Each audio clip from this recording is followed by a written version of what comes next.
ase we eye Montie adwumade na yede ebrem no another week na yerem no yasaso ewra another month mo so ho bibia eye foforo ewo eye bosome no ene na watchiwe mu na Montie soso no akwakoye foforo so ho dada no a but so ho niema bebre da bia ye de ade foforo ebro ewo dwumade we so ne nyina ye my Ghana na nkanko ne nchechire ne yie me no mienu ye ye oyonti ne ya na mpempi no ano so ho command ye dikeditie na ye de ne nyina abro ewo eye Montie dwumade eso no so ho so wanre na no me ensa ba pa won simane pe eye dunaya nesa ebra so se ye tenase na sane adwada de kosifia da bia ye no ye de Montie dwumade ebramo no ena so no ye de toa ba bia wo bia anu nti se wo officer ye ma good afternoon se wo dwom so a ye ma good afternoon sa so ena se wo shop na wo hye ye wie ya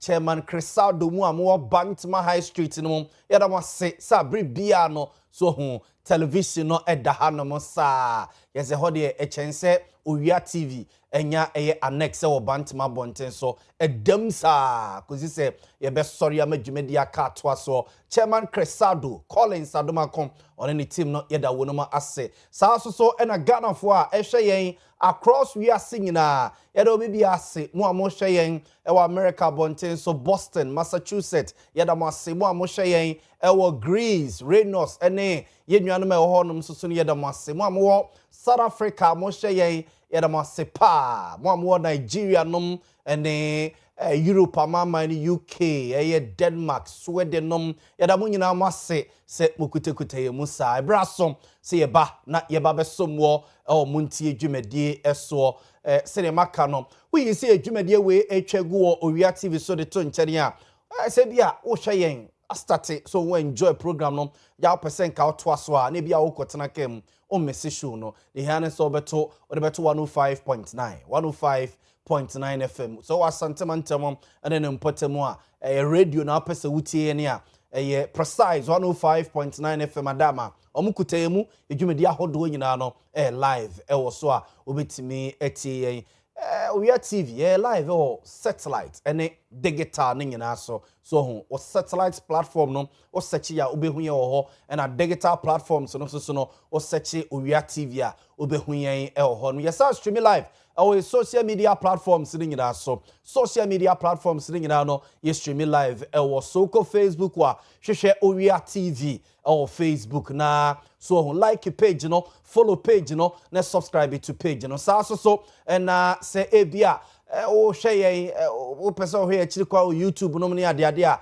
also so no Owia TV official and say Owia TV obetimi afollow ye wo ho no wa mia notification bell no say be na da biada so ye ba be hye dwumadi na se a obeka ye ho na ne ye astart ya bom wabra ye nko enya so and amamo TikTok no so no ye nyimumu Owia TV official follow your honum so ho na yenko yenim say a WhatsApp message and answer text message obetimi dia fa 0243 220044 so am yakenka dia amount 0243 220044 so na yakenkan ede amount Montie dwumade eso na awia ma memfa eye ensem we emma ewo eye emfanhye edwumade ase emfa emma so ho mame emfa ensem kakra we enhye edwumade na se emfa emma so ho mame emfa ensem kakra bi we so ho enhye edwumade na se emfa emma enti se de na me ka se yewra a new month mu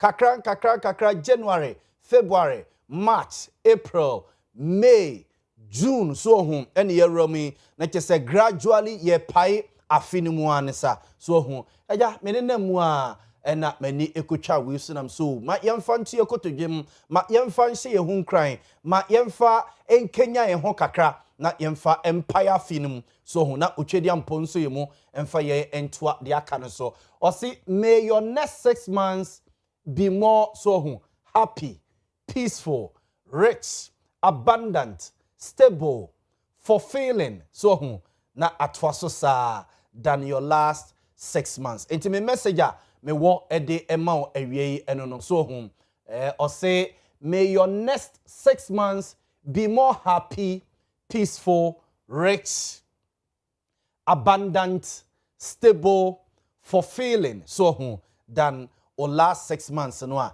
etwam no ntimi mpaya me bo ede ama junior yewramu eno no say the next 6 months na we yanim no Nyankopon ema no enye nigye enche ba ko na etwam no the last 6 months a etwam enya asumdwie so ho nya asumdwie pa o how ne atete bia ma yakwam asumdwie nko a ena emra yakwam ensa so enye so ho rich sika so ho ya nyame a wosiro bi ntumi no me no oso obradwuma onfa bi nka ho ono ne be hira sika ne gweta ye ne nyina ye ne dia nti onfa bi ennom yen the next 6 months a ewe ye ne mu so ho emuso maye abundant so ho emuso emfa emayen so ho na enye dwo enye stable emfa emayen na so ho ensekena emun sekena enye fulfilling enso so emfa emayen mempaya bebo ede amao efri juni ekwa eno no so me gidi se otweri ampo nyankrompo beso ye mpaye nim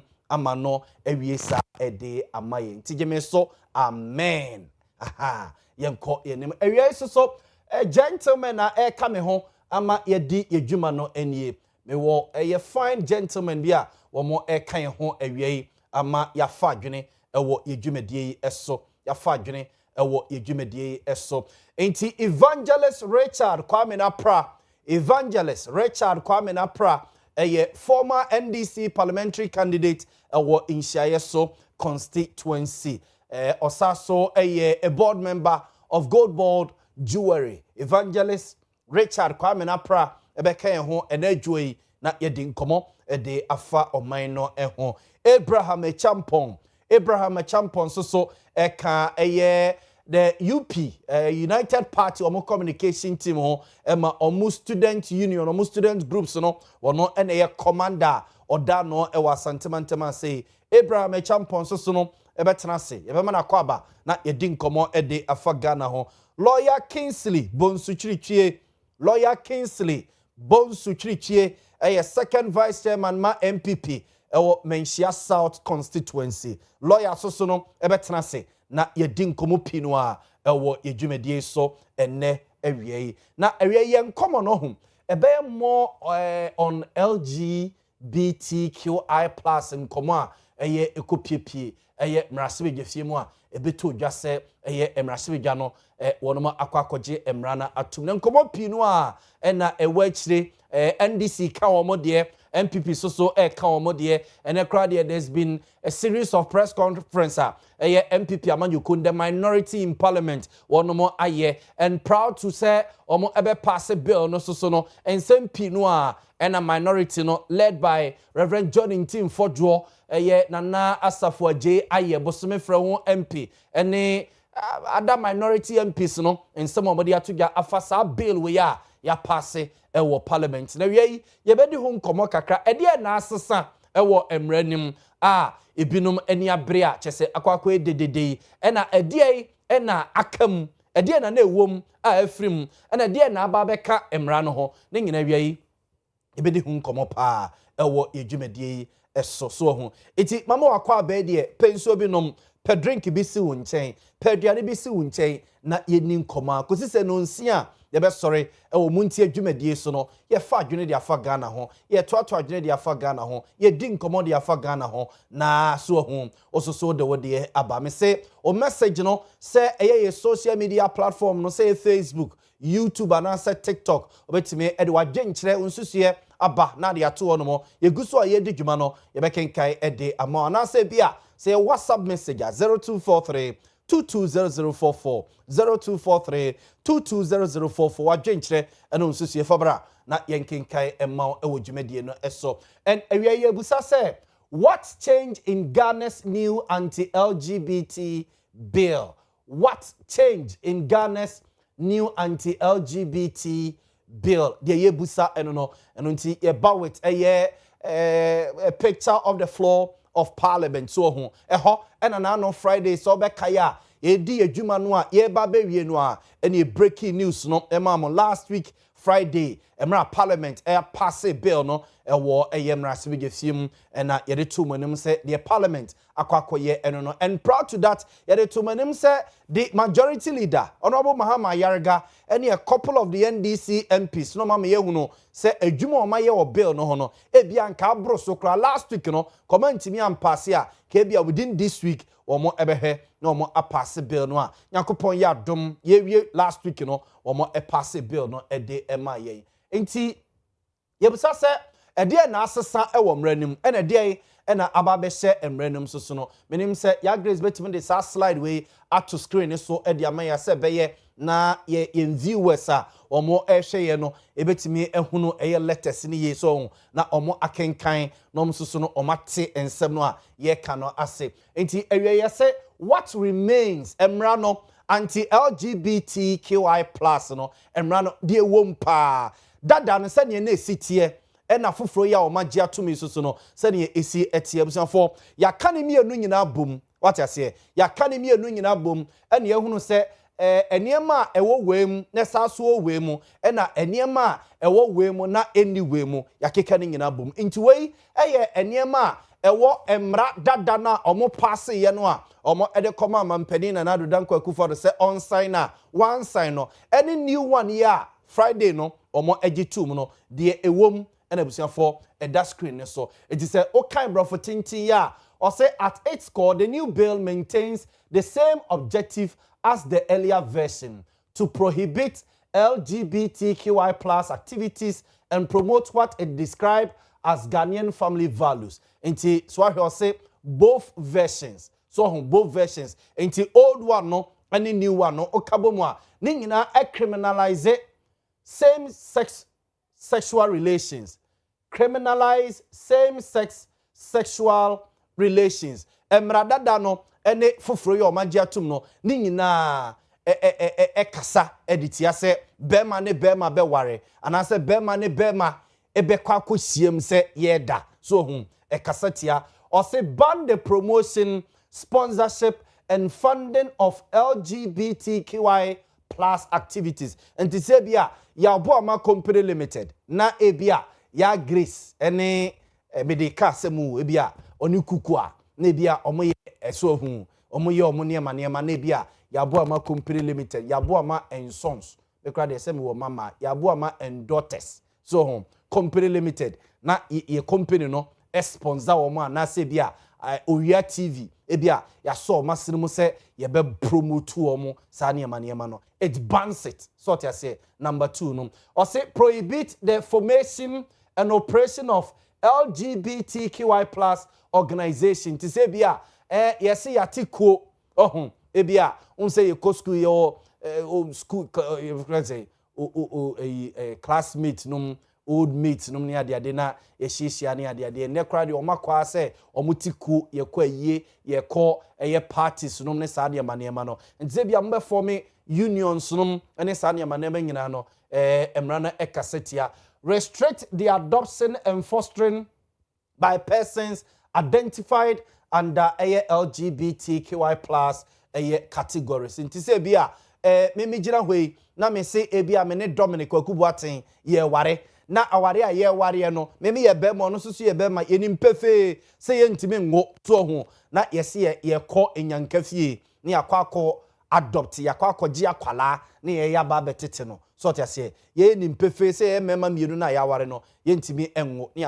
akwakọ ye sade no nti say so kind number 4 now restrict adoption and fostering by persons identified under LGBTQI+ category. Number 5 now say avoid certain marriages involving same-sex couples or persons who have undergone gender reassignment procedures. It say be a boys see or say at the end of fam na ha say no wakwa me atwa afiri honum de bia tare honum so what I say my friend say transgender ne de so oye oba oso peso ebema no akwa koye operation na ye de bema de ni bi atua ho se oye bema so a ne akwa ko twafiri ho ne ye de atare ho ne ya start aba ne nuro na ono no na nofo bobo abodam sem sei nti eno so eno no or say require citizens to report offenses under the law nti say bia menam we na makwa ko hunu pefe se ebi abuzi ne Dominic Kwakubu aten so hu omo ye niema bi na me amani tua pa se omo ye na me aseme de aseme ho e basa me soso matomra emra na kire se me hu sa de no a me nkona me nkọ report wonum emma emra no ene wo mo eni nti wei eye de ewo emra dada na parliament di kan ejitu mu a President Nana Addo Dankwa Akufo-Addo ansign, former President Nana Addo Dankwa Akufo-Addo one sign no ene de omo agiatum sese no de womti ni nyina no sa niam we both versions no ni nyina sa niam we ewom yenko the next slide so or say what has changed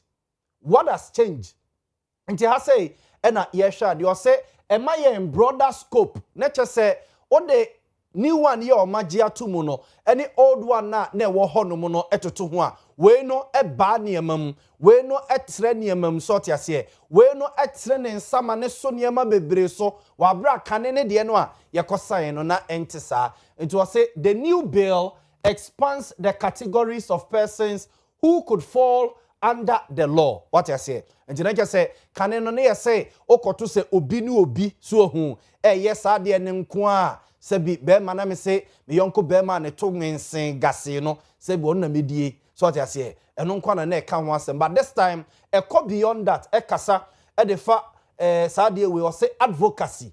So what you say? Promotion un se onipa bi wono mo a say o magia tumo ade no kra nya bone na sa ne wo no na de ndie na se omu defend sa ne ma no sa nkrofo ni nyina no emra na e kire se wo ye sa de no a watomra o semra ene wo edi nto say beyond individuals identifying as LGBTQI+, the legislation now places greater focus on people involved in advocacy, promotion, sponsorship, support, and funding of activities prohibited under the law. Into way enyama ba kososo a asesa. Enti se dem di ka kire no say ya demra no mienu ato honum ena ya compare and ya contrast de ewo wem ene de anywhem ena de ewo wem ne saso wo wem so tiase eno nkomo ena yedi no awie enti ebiemu pa kane ne se na make no na ase emradada ne focus on say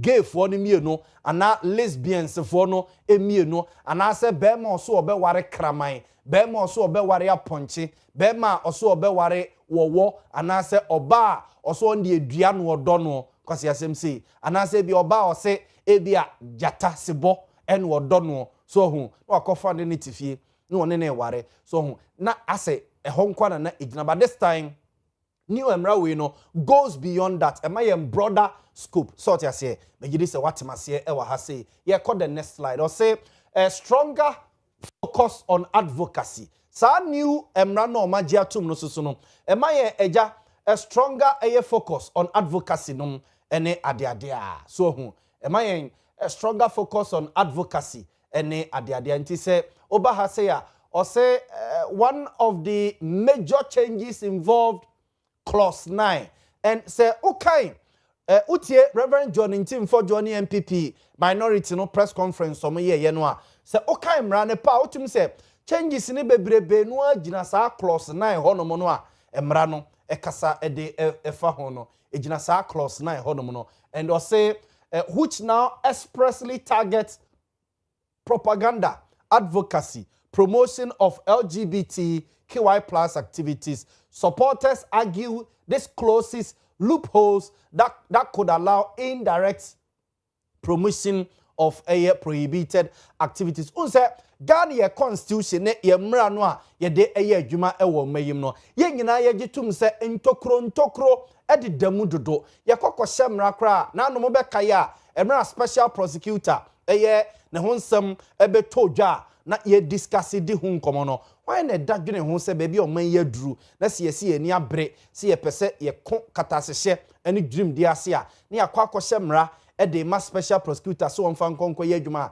na ye jatokro kese de atum ameno so aba be ye debate I guess ye call back to Supreme Court and as I guess ye call Supreme Court e Supreme Court kire emra ni mo de kire yen say ni ena ade no e pa kire wa bra ade we omo ye ho adwuma 2016 2017 2018 ya o ena omo eye ho adwuma ye nim problem na se ensesai Ghana ye major challenge pa ye corruption what ya se ne ye se ye hyemra ye de aso ano a hwese ne ye si ye mra no basa tantantan enene asaso ababaka bite yensesi a yesaso de akọ Supreme Court say omo interpretate emfa emaye no enti amanfo pi no afi say we no so e close a lot of loopholes na first one no na ewum no so to say nti a stronger focus on advocacy so to say good eno so no magime de say eye otimase kakra ewo eye ahase so ho yenko the next slide yenko eye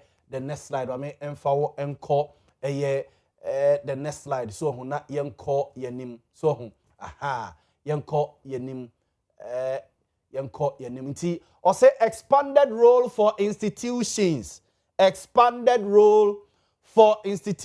nti sa mobeka hye so a san komo we estate any free NPP aban so ema edu baby kra no the then former minister for education Dr. Matthew Poku Prempemi bonidin akasem mobeka ya ebeto dwa se new curriculum bi aban edeba okenkan mu baby a kese junction so baby as a curriculum na de ba be kire nkwala na de ne du baby as ya kososo gege sam ene sebi ntrumu ho asem emebeye ho ena eja nakafo bam ema ye kosesa eye curriculum no efiri ho no nanu ya Haruna Idrisu education minister ene ho no say ya new curriculum no so omu develop de ama ye de akire ye manade no that same ade ne sa so ba bio ewo curriculum nim say ai baby ho no ma ye se akwala no wo parents no uni ho right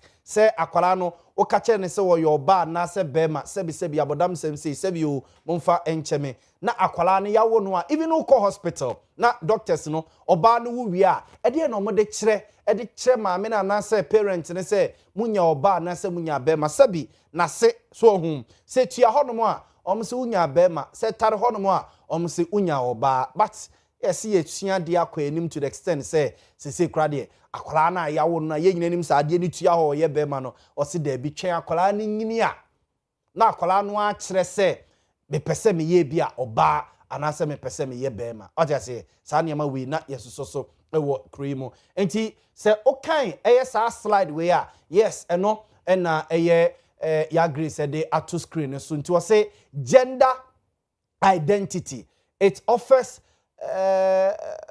say it refers to a person's deeply felt internal experience of gender which may or may not correspond with the same assigned at birth.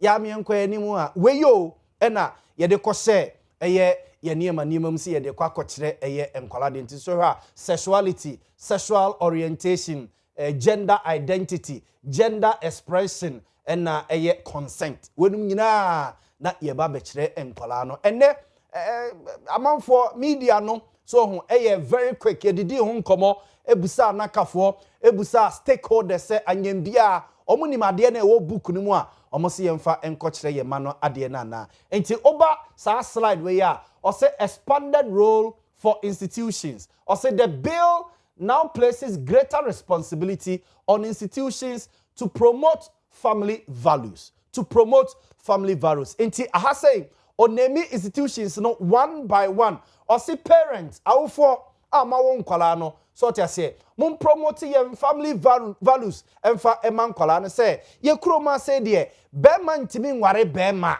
oba ntimi nware oba be ma ntimi nware aponche be ma ntimi nware kraman so to say yare bodam sam any kwan say yesoso yes schools inti hanana me de sa curriculum no ho asem ebem no inti under no circumstance and was school bi e ka say bia makwa Britain unze ne say friend say hybrid den no more e de ababewrem inti so kan ya o say focal area explanation of sexual and reproductive health den and eda eye screen so no acha say ti we nyina ade a no mo de eba bebre ni so enti under no circumstance na school bi beka say ye de bia ya combine hybrid niema enti ye de no na eba be kire enkwala na de no emra na etia teachers a teacher for no bi so no abonsamfo pa menka na da okọ yen secondary schools and akra de ese from nkwala mu nyina bon say ase agro kwan su bi so ho anti cases of teacher ni bi asebe impreduasa ho allegedly ese teacher ni bi afa ni student to teacher ni bema o oni ni student bema akoda sebi akodi ni turumu atiti sade we o se teacher ni ye wa straight what you say religious body so your responsibility say you promoting Ghana your family values traditional authorities state institutions or say even the media say nka Owia TV wo hoyi na ye sori a na bia ye yi movie bia we screen isu tofi akwanyame kura mpengu ensi wa ha na ye yi movie they say ne 10 to 12 o'clock awia bia anopa 10 to 12 o'clock ye bremo nice African movies na nka ye yi bia say bema bi dampem aputo debi ensi into media houses so no I say omo de and I say me de pa say and creative arts industry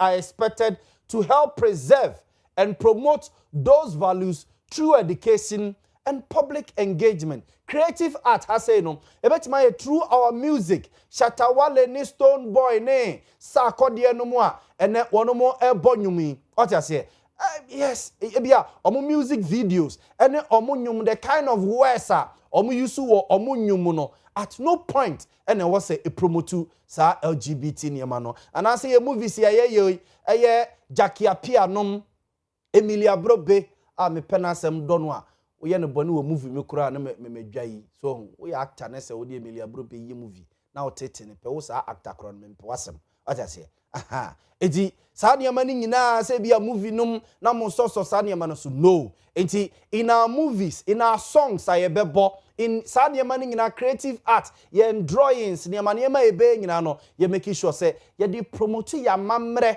ene ya manye how are you see ware how are you see tna ye dey promote sa de no aha say me deposit expanded role for institutions, parents, schools, teachers, religious bodies, traditional authorities, state institutions, even the media and the creative arts industry. What you say? Yemfa enye adwuma. Very good. Ya agree so they atoso e de amame. So inti yen viewers ni listeners no enka ni ye pa. Wo parents no o asede e wasa wo ye. Wo school no so wo asede e wasa wo ye. Wo teacher ni na wo kira kwala na de no wo na wasede e wasa wo ye.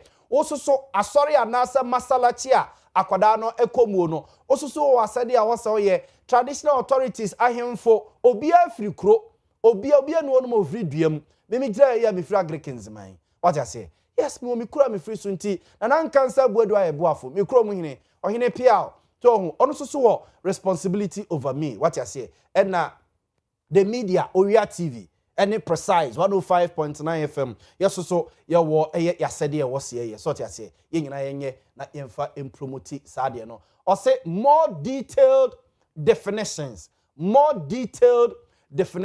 unse edu ba bia eya ne emra no me kai say be some few years ago na Ghana kra yetimi ka bedru say ye debate over where say what constitution obi say or say thou shall not kill dash or say shall it be said there be die will a critical confusion so to say the word shall keke you said the word shall na shall no essa bibia obi so said there be shall na ba honom no just ne chechire mu basa in some new bill we are da honom no e ma more detailed definition so to say nti o ma bibi ti say queer ya grace queer for no na ye de no obi won mo say me pese me ye de ni omom so mpeso mo ware moa no a queer for no ye hwanfo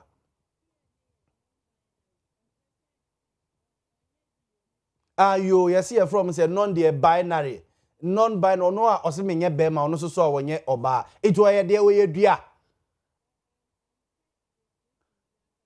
awase wa me nam ho just say Yaw Boamah me gina say me pese wo be describe me say me oba ana say me ye be ma ana say no say me nam ye ye iti yama form say failure obede wa failure so they say so am I definite am I detailed definitions of certain words and expressions are a constitution a sa bill na one more a passing mu so hunti ally queer pansexual intersex and the word a family values so no amount a detailed definitions of ASR West. And I said, Beya, Obi Fanko Jinabe being Koya Samonka, Enko Chechim Fufrubia. Me patwat say, good. Yanko Afe, aha, ena, just a debate in our and commoning in episode 4, aha, and the Jina. And commoning in our say, the biggest change, new exemptions. Ya grace fatwa the national man for and King Ken. You say, the biggest change, new exemptions are. A war a ye had ye nkete kakra because na edoso kakra se be ya e bitima capturing na e slide ne so ene ma no ekobo asabonfa enche so home or say the most significant amendment is the introduction of exemptions for certain professionals and public interest activities. Under the revised bill, the law will not apply to the following. Observe for yanking can you the following. Or say, number one, say, NPP ne minority no, and ne nipa pi, dinkum, say, Oliver Bakavama will actually a long article be on this new bill. We are mekwa pada jenama kinkai be na so Mrs. So Messian de kakra e free makinkai a lot of articles in ma amanfo piatro e de afa new bill but e binom fee say yes sir exemptions we there sabi in previousa e ho hia te say emrada da anim no na emra ne say lawyer ni kura no a say Yaw Boamah e bi adache me se me call law school yi bi na ma ba be lawyer na se ma call law school awie na ma ba be lawyer ye frame lawyer Yaw Boamah na se bi a sebi me de ya asem kan Dominic Kwakubuatin ye gay na se me ye no lawyer me ne ye nchimintum what I say mrada da na sada na kan but this time ya see e bia na ya lawyer Yaw Boamah wonam we wonim se Dominic Kwakubuatin ye gay a odi ni to what I say ena me ye lawyer ni ma no and the mere fact say oye gay no doesn't mean say oni right to a lawyer what I say there be enti yama kwan ma lawyer ni no onye eye nadwuma ya grace ade mi hu ni ye o green blue red ye den mi hu ni ye oh enti ya na yasa so ede aba it was say under the revised bill the law will not apply to or say, number one, lawyers providing legal advice or representation to obia or ye gay and also obia or ye lesbian what you say number two or say journalists and media houses reporting on LGBTQI plus issues in the ordinary course of their work. And it is saying that the Mijina me and Kamatomra straight cap Manun Sikra or Sanka National Security for any police for be family edeme echo, which emrada dano ne wom say even journalists and as a media house be a reporting on LGBT issues in your ordinary adwuma ya or see a chi tum and I see a close media house no you close to media house na yetutum which obasa na ya nye fair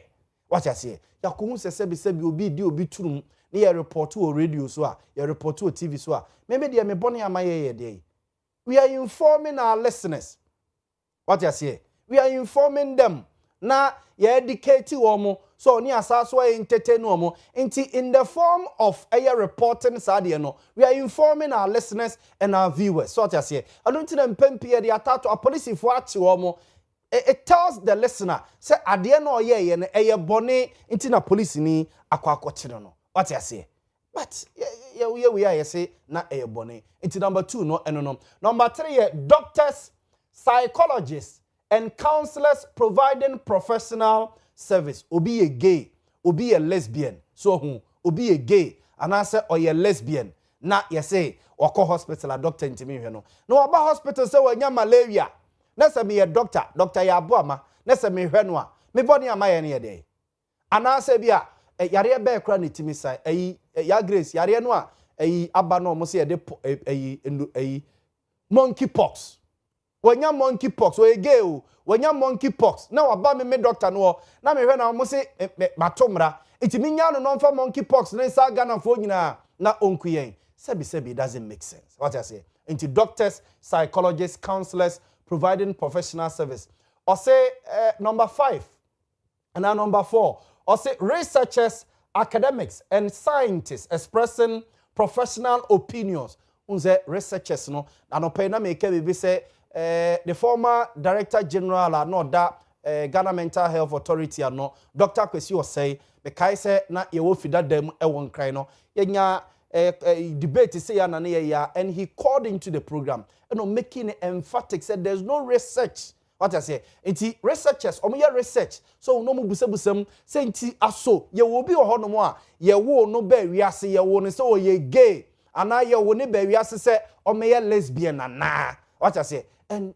no research and a professor there no nti your researchers are omo research to ko say researcher be research I say watomra emra eneneni there be enye ne sa or say public health programs including HIV/AIDS prevention testing and treatment say be odi turumu there dey ya so hu nti wakonya AIDS ya me ma na AIDS dronom me ma na AIDS dronom sabi omo soso no ye obi ohonom a sabi imprediasa ya grace from so omo fa emema no mo fa ma no ye from say bisexual and say transgender and ye from say bisexual or say enti aha wo chirichiri mu a good or say a person who is romantically or sexually attracted to 2 or more gender na so no e bisexual me bo a na ye say odi be ma di ba what I say odi be ma di ba enti ono no sa no betimanya ace say ye treat amana obetimi de akwa oba bi what I say obetimi de akwa oba bi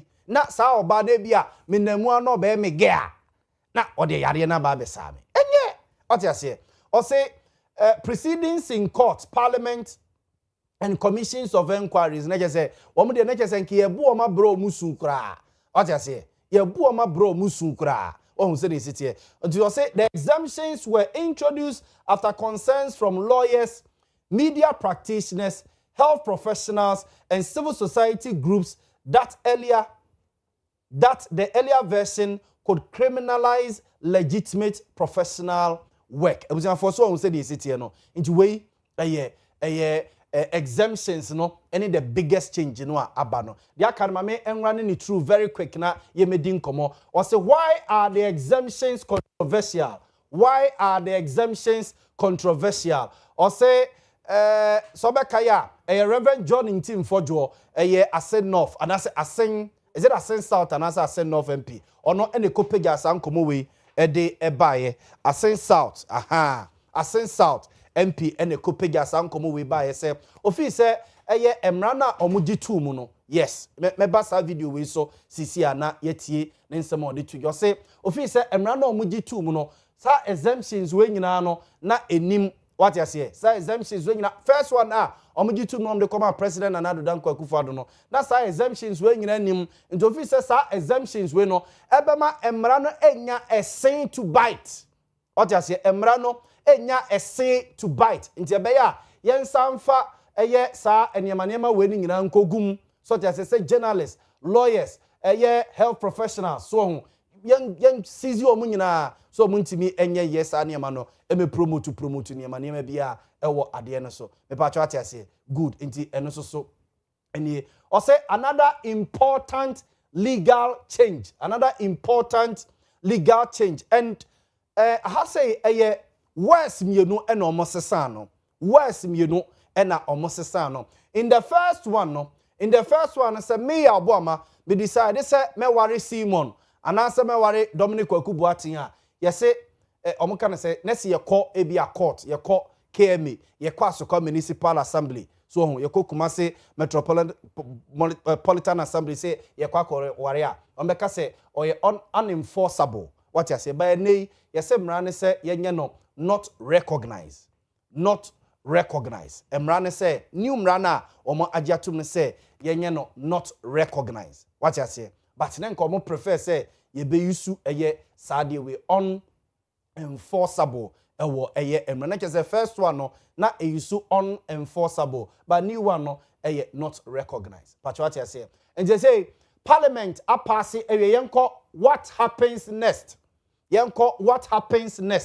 ya Grace yanko your next slide no. What happens next? I say ye nyina efi so parliament a pass mra na wie de che say ye wie o say ye ye mo ye nsam na ye mo say e wo ho da bi ye nwie because sa ba bi a ye duru ho pen ye duru ho mre bi sane ye parliament gitu mu say ya na parliament e de mra no e ko presidency aba mampani na nado danko akufo that time asanya ne secretary to the president e chroye e de come parliament e da bi he no manfa de na mana abrantie bi e de asem no e court no enei ba bi a ye duro yi e ye hasei parliament a ye wie ye bisa say what next, what happens next or say the bill now awaits presidential assent before it can become law. What I say it is say the year train and say mampani John Dramani Muhammad tukwan or abrochire or London abonten so what I say so nyaba beduru a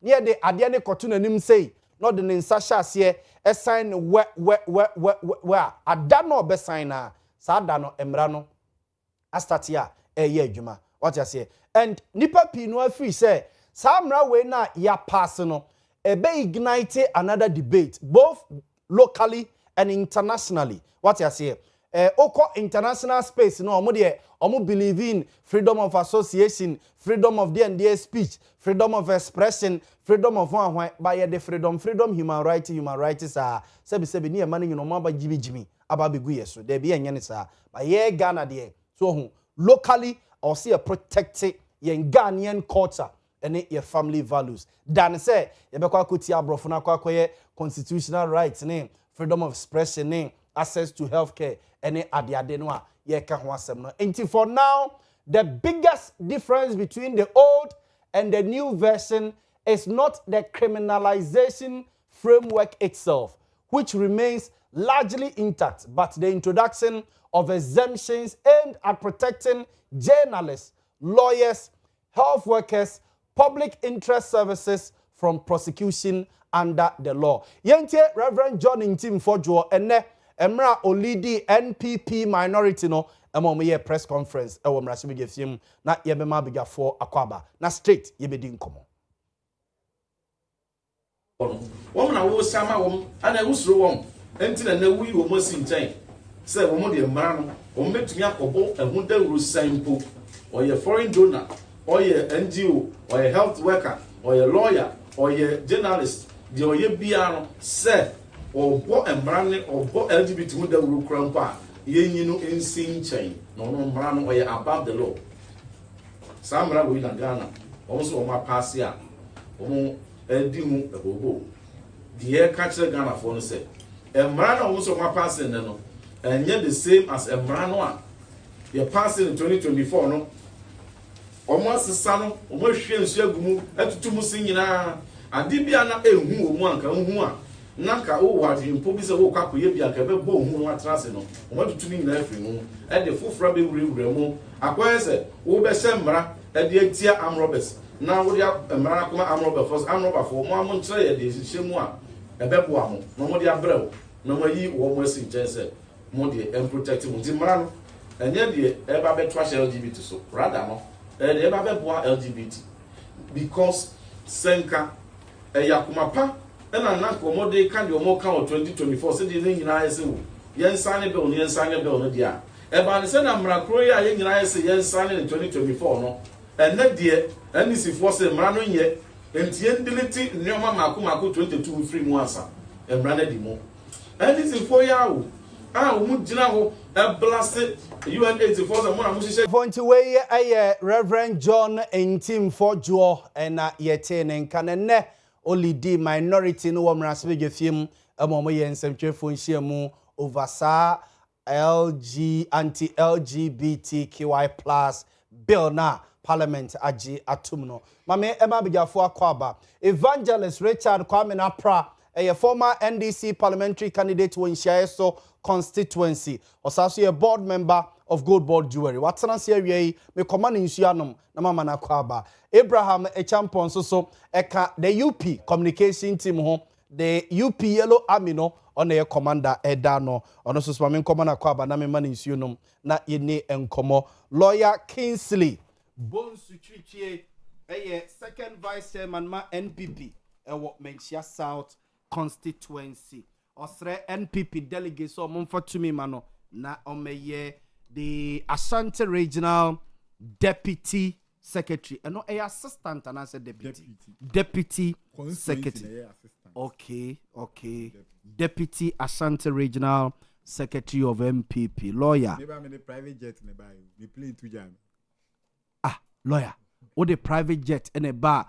Owia I do this Baba Yara Sports Stadium park. We play to jam. We play to jam. E do this a Baba Yara Sports Stadium grass in the zone. Gold board jewelry. Lawyer now mama ma kwa bakra. Evangelist, good afternoon. My Joe, so if you boko send ye Yankupo Yen Dana and so not no so yes, so baby I boko. Yes. Weekend me who were a rich park now. Really? Yes. Now, and I really love how you were coordinating certain events near the day. But Bakomishia or Ratri Park. And a Bakosusumishia, but I decided so there be why busy in Timame. Wow. And baby, I'm making now one call. Yeah, you are right. Yes, Saturday no. But I decided so now so Jamie, a Juman kitten kitty on Jenna me as a debby. But me in ya on concentrating now. Juma. So Saturday didn't see. Oh, Saturday you could dinner And you ran dinner. There be me you could dingo more. Lawyer. When you must grow. Private jet dinner not them no more can. Oh, you know could ja lawyer Sammy James. Yes. Not good. Okra now better has said Evangelist na waha. And na all stress and Kebeyanka Sammy James and contest NDC flag bearership and I'm about now only her. Decoration no when invite you be a dinner but a year decor no men family well who there decoration now my no em say $1 million decor bi omo ye patcho minimum okay men lawyer kwaba ye nua de vie boko na me adom na de tie ni say campaign boko campaign no de man ha adwene ni say enra me call to bri Nasara organizer MMA yi me ba fija kwa Abre South deputy Nasara organizer I dey funny crazy onu so yi okay me call Nkariye Bombay okay Bombay yes MMA yi okay na me ba Wesco Tescon program enra ti wa he car na me de na ma enne ti me ko tufu a fele me tank me wu me ti cry me ya Ukoto fuel adi agu ka ni mu no na de enra de kwa ka man nkem ade fuel ayi dey wanya bianto mi menya bianto unya bitoy mi dru a mi nim say 12 point something near you know you say 14 point I'm 14 me so me ka no me to shell fuel save even V power say no kwa so nam 16 over Send lawyer who to escape for the over na say ye nyina ye de ne ba form na me so me de ne ba form bi me koya ye nyina ye de ne kosoro and I'm saying me they say petrol nam 15 cedis 20 pesos per liter me pa ke car na si wo na me nim say bia me be BT truck drivers and petrol truck be rema Mami fu ini trotro meet yi kunto kwa na msi ada ndiye nesi esi o matu case lawyer no ekoto petrol no o matu case na mso mami no mado o matu musen so mo de 20% na ato so na oh mami no monka fra na emre no be dey ebeso mate aban papa na aba no nemre be dey it way your prices are me producers they are to new price are star oil up post to no pay I'm posting at 8 a.m. and the trot run a court. And now what the trot run like quite the clients man case ka court aji case ka na be top petrol amakutu kan dia ba. I think one court and go in your case can top petrol. Oh lawyer. Mentimi anto. Me kwa dem kam no mo ku. Say inflation is 3%. Is say inflation here the top petrol. Na dey near the top petrol. Lawyer me ma kwaba. Yeah nia. Mo Abraham, ne fie boko se on kola no matro wasi na wi ana me and then almost Islamic religious studies. Okay. Islamic school. Okay. The last time na matro the English. Matro the science. Science. Okay. Now subject no matro nda be. Ana ndie mo wi subject. English. Time be na mo ye London is the capital of Britain. Ora mo ye wi. Oh. Yeah, London is the capital town of Britain. Then they British boy. Accra is the capital. What you agree? So yeah, you try zero. Me try the be zero. Me catch you zero da be. A conversation. Yes, a conversation. On a bit technical. But said you must pronounce manenum kra no aka na wate. If we be phonetics. So we can say phonetics. Yes, phonetics. Me dey can make kind of phonetics. Mo can say phonetics. What kind of phonetics? Any kind of phonetics. It's your hormone now better calm. Calm near day. I say what you say. Calm. What you say CALM. No COME. So it doesn't hold your betty. Oh, send you be see at 10 or no I share. Say yes ya chere no. Yes and say oh calm. No say enye calm no calm was what's my dream? Yes. Your first stress. Pattern. So English teacher no baby are crazy. Wow. Nina yere to betu. I say eneno everything o script be by. O de memo be 5 minutes na wan kasa enye be a other matters na your address okay, but we dey me person me start free evangelist no because evangelist Bompire my name start yo ye dey aseda be me urade a nem so why adom ma ye to me ehia amen sana ye be Bompire na wo nia e wo se ejina so we hear Proverbs 10 verse 6 so say blessings are on the head of evangelist pacho page our mic na kakra bi man blessings are on the head of the righteous but the mouth of the wicked conceals violence. Inshira wo tenenini etiri so na otimodemfo ana obonefo ne de na num nyina abone nko a de bia obete ne kasa na ne emfa somdwe ma na oka enti egina we so asere urade se omwaye omaya hoden me yenye de etene amen na inshira emra yen so amen evangelist been starting komo we free honomo from your last topic minority reject proposed amendment to anti-LGBT QI plus bill na no Friday mo pass here no evangelist why sir amendment no why sir exemptions no eba samra no ebinum kura che say ye sa na etie dia then the old emra na ye de koto mampani akufu ado anim no we were not fair to the president because senen kasa na ma we nyina say me journalist if he make a report about say be sa incident ni bi no matomra or say ye chime nti go san ka straight away innocent journalist or tin baby watomra ebinum fi say then he anya fair to the former president Maminti evangelist. Yo, meda wasi. Asama ye ka ho ayi aba be emfie mienu muni. Yes. Na the year 2024 na no year den pa. Na politics ebe wura mu. MPP fuo no enhunu se saade ewe ebetumi eja won kwan. Eno ma bebre eneja MPP kwan ene MPP agua aye de wo hoi ewo opposition.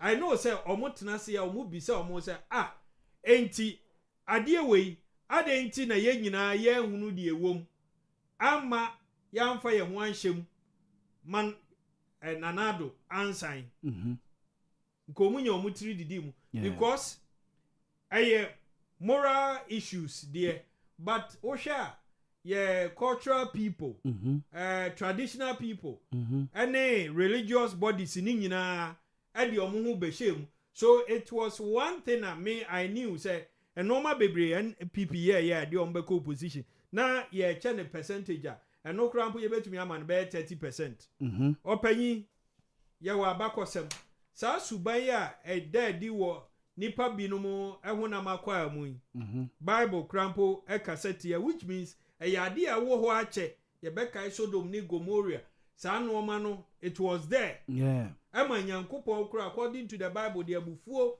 esay oman no besinne oman ni nyeye bio entumi nginae ana ye didi mu a ebaaye ye nifi oman panyini Jerry John Rawlings nyamemfa ne kransi ana ye ni ate afi kakra wo ne penso no ya ante sa na oman it doesn't mean say na enwo ho na ehyehyehye nkrofo ho mu yesie and then oman panyin kofo baaye no eho ne ye kote say omo pese omo beye omo world conference bi ewo man Ghana mu ema oman panyin kofo me kaipa de bia ubo so a say emma fefefefefefe ye den na wo ye be ma unkope bi na wo kofa o yonko be ma ne ade wan so and then Professor Mills by Samuel David Cameron UK then ye so brains kabi but na no ne bata ho President Mills catcher and P so on fasa ni sika no nko we are sovereign state in this ade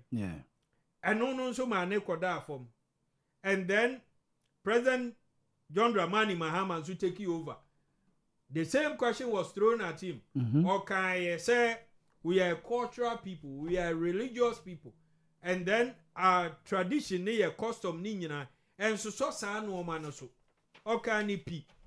No ne nyame sumunti nyade obeso so. And o man panyina Kufuado bai. And yesan so toma o man panyina Kufuado mekai Al Jazeera.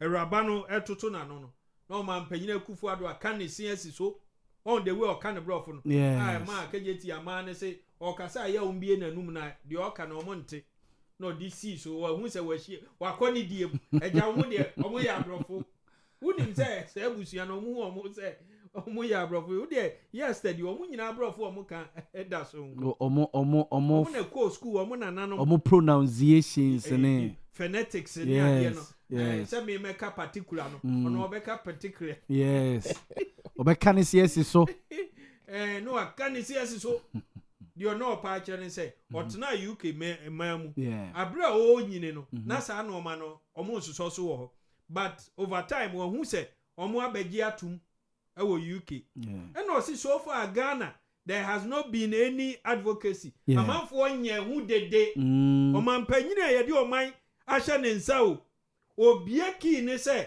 sankrofo na wo sa atibia no omunye dede nti more like munye dede betie mo mede mo fa ahudie be ma mo no say it is bound to happen kiane ki ebeba ye mu bi yete ye ne de mpaibo gina mu se papa na kohye nkombo ne ato oman yi so sa busudie de ensese oba ne ye di jagu omu ye di jagu omu no ma ye confused afi oba ya tese ye bie office bi e wo tesa no Ghana for sorry gina ye ni akọ close no okohia asori bi e wo mampon no akotwa U10 me meti ya nam si no de odi nkan ka kire abrofo no eno ne na koma so ade dede na ba kire ni nti na ne wo betwa U10 no nti mo me anhwe ya didi mo Sam George okọ ne ba school sister Debbie mo normal bi kokoso na ma na ihenya mu ampa yenya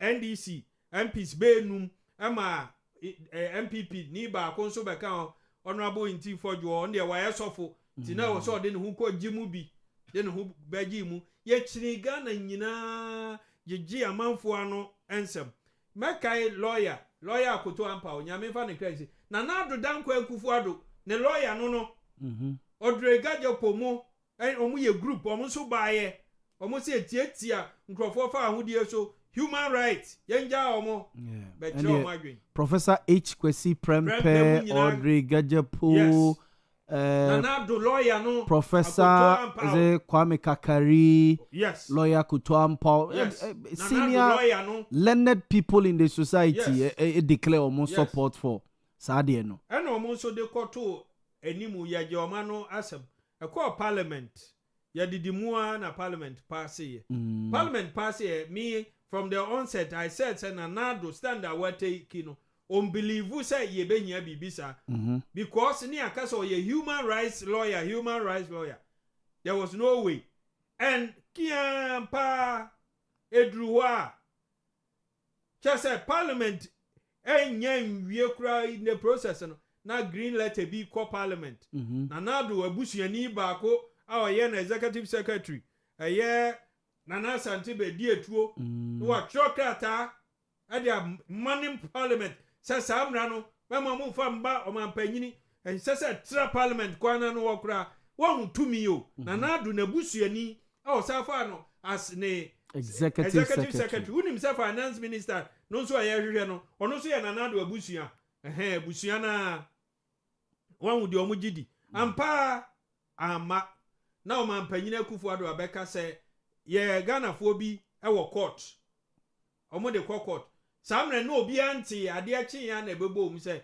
Richard Sky ene o ye lawyer ene Amanda Clinton omo e de koye opanyi edidi mu a se na nko mampanyini akufu ado ye na dwe se obesan a anko obesan levy a me friend evil levy no one sign na Haruna Idrisu ni okujeto mu e de court but o san ye enti enen wo hwa emu nsem no na MPP kro ya omo sofo no asanso atwa U10 raise issues ewo ho then let's ask ourselves enti MPP lawyers bebrebe no first one there buy no o man hunu say in that form no na yebenya issues the old one na involve lawyers, journalists, doctors, any other. No munim says Adi and Wawa.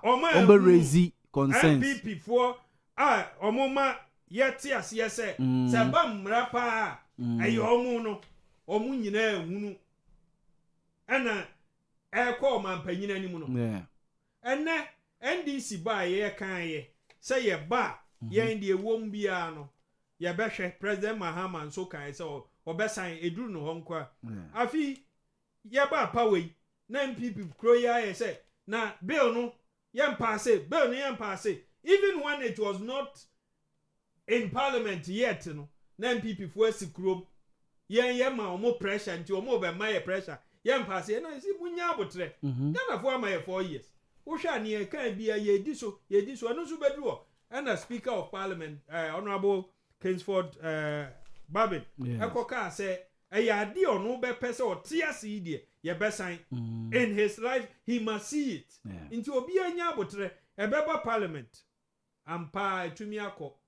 A koye, ye be, ampa, if you day come we 29th, it will go down in history, say, parliament then, led by the mighty majority a year NDC for no, ye nyakukudro aside. Say there naka. No ma pass it. But I can't say president. President wa kwantuom. President wa London, yes. Obaba be 11th one. Yes. Ombrano na edru no office. As part of bills obesan no. President besan na old bill no normal na ewuwo mu no ebina na wokeka ho asem. Yes. And then the sanctions the yeyi ebiafrimu into which are directly or indirectly promoting, facilitating, counseling, procuring or supporting LGBTQ activities or ye plus no yes activities you know and then it was for imprisonment of up to 3 years, up to 3 months, 3 months, yes, and then yeyi e one free, because hono a bit big lawyer wa had but minim say can't say or your lawyer or beka say MPP ninti ma me can't the empesa me ka me nginindi edu or beka say MPP ni and ye wono because I want to kakra obi baby say dey nti na ho true, yes, for instance counseling that aspect obi o was at bia no ye pese ye boa no na so okọ baby na your group I think they are still around PPAG or something. It was Planned PPAG, yes, Planned Parenthood, yes, Association, yes. BBB. That's a group near your margin say or more boa council or more woman dada no free more. Then I'm sure I want to be implicate omo. Okay. Yes, that means who provided counseling. Yes, ebasa what old one and sene wom sa ebasa what umra. But the be omadu no se ehunu se bi omu hia kasa kire. They need counseling. Absolutely. Yes. When nyina ye baby say ho say nti MPP fo lawyer fo no ene animdie fo no omu de omu ahunu. Na NDC baaye no ye hunu. NDC na abehu. Obi kasa sa amre ne ye wo but no omu share so ye kura no omu oboye. Ne 137 no. One confusion na ekoso. Omu speaker kro to meet na o to me see from say obeto aba. You go blocking. For me na MP ne be kwai. You go blocking no. Enti I know ye. And I say failure to report LGBTQ activities. Yes. And also fines up to 1,000 penalty unit amended. And only amended. One penalty unit you say 12 cities. And okay. Inti the multiply by 1,000 yes. Say no, ya amended no. Economy. Today baby say 12,000 Ghana cedis on. Inti no ya amended one. And a persons accused of engaging in LGBT activities were not allowed access to healthcare. Okay, obi susu say wa ko boss abra we no aye. First one no na nke be ye din say wo be ko hospital because ebinum to me force ebinum e mo mu pra. Even omo ewo mu no kra wo hia de nimpo mu odin o to me pra. Nti wo ko hospitals bebre eno no mo de aba. Woni nurses ni bi to me and say omo kire say we have problem but omo problem ebinum ebobo pampers ni ade and also ya remove every munti what bia no na wo how no yentumi enka say ye chew obetumi anya o ayare psychiatric evaluation for people who identify as intersex or people who question the agenda. Yes. Ye won krofo bi nso a omususu se ministry a me wo mu ye hia krofo bi a ye wo bo mu deliverance a there are voices that speak through them. Omo obema pa wo be bisa honhom a hye no mu se ye den no o se me ya abrewa me ye nesewa bema wo na oba honhom na e kasafa no na ma na nya sa oba ya bia no that is on the spiritual side but se ba no omo a yesusu say ye adwimu ohaw no wo ye honhom de no na wo ye honam mu de omo nso ye ntumi ensi won kwan say ye yi sa amra no afriwo okay wo fi abra bi a wo susu say wo pese wo free sa atebia no mu no wo ko a ye nsi wo kwan okay into with all this no and then the media houses CSOs and organizations study or openly promoting LGBT 3 activities months to 5 years imprisonment. Yes. And also removed completely. But still, your best say promotion. Even though won't to me young chill so we don't need it. Because these groupings almost they are they can influence and they come in different forms. Yes. And maybe what say Bible sumi a topical. They are testing waters. Yes. Almost you discuss it ya no mo pepa. Yes. It may be about out some media group in beer almost or free omo. Ekoshia hotel bi. No mo bibi ni ade. Ya wo fi ya be send o topic na no ka ho. Aden na binding sign ne den they will find a way say yanka ho asem. The more ye ka ho asem no they see say almost another form of advocacy. But and ye kan it is because a court parliament yes. I don't support that. I don't support that. Me so mun kire me hunu de enti a lawyer evangelist ya ma ne ho ofewu ya ma ne ho ofewu Emma fe. Awuradia. Enyame nsa no. Aware ndie musumu mu yenware mienu. Ba me ma dwen se medi turumu dia it is allowed. O kwasi broni adwene. Broni engindi say wo ho kwan sɛ ware mi no Yes. wo yɛ chew Yes, but say bɛrima ne bɛrima ne de ba ɛyɛ ɛyɛ allow. ɔmo right Ah, ready. me de ɛnyɛ me right sɛ me ware mienu ne mmiɛnsa ɛnyɛ me right. Yes. Evangelist Mate. With all this, I'm happy. Say, minimum say, any animal MPP for bobo tokro woman ade. Yem be say almost say the first and the second year. Yes. Inti bibi omo how wo first one omo and a legitimate question. President John Dramani Mahama will sign and go down in history. Say, or no, sign.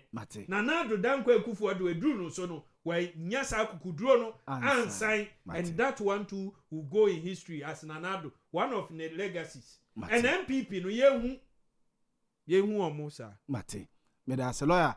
At day na sa ne some evangelist ebusa ya na me de ebusa mo MPP say sa nkomo we at day na man hunu sa anema we ewo the old one na beto mampani na Nado Danko Akufo Addo animu and na ebe na mo be resist our concerns we. Over Lawyer, I've always maintained that Nanado a preventive bill in the was the wisest decision any president could have made.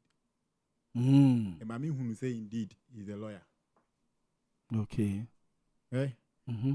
Well, I believe I'm not TV so and I say radio issues about law. I try as much as possible to be apolitical. Yeah. Because I am a profession. Yeah.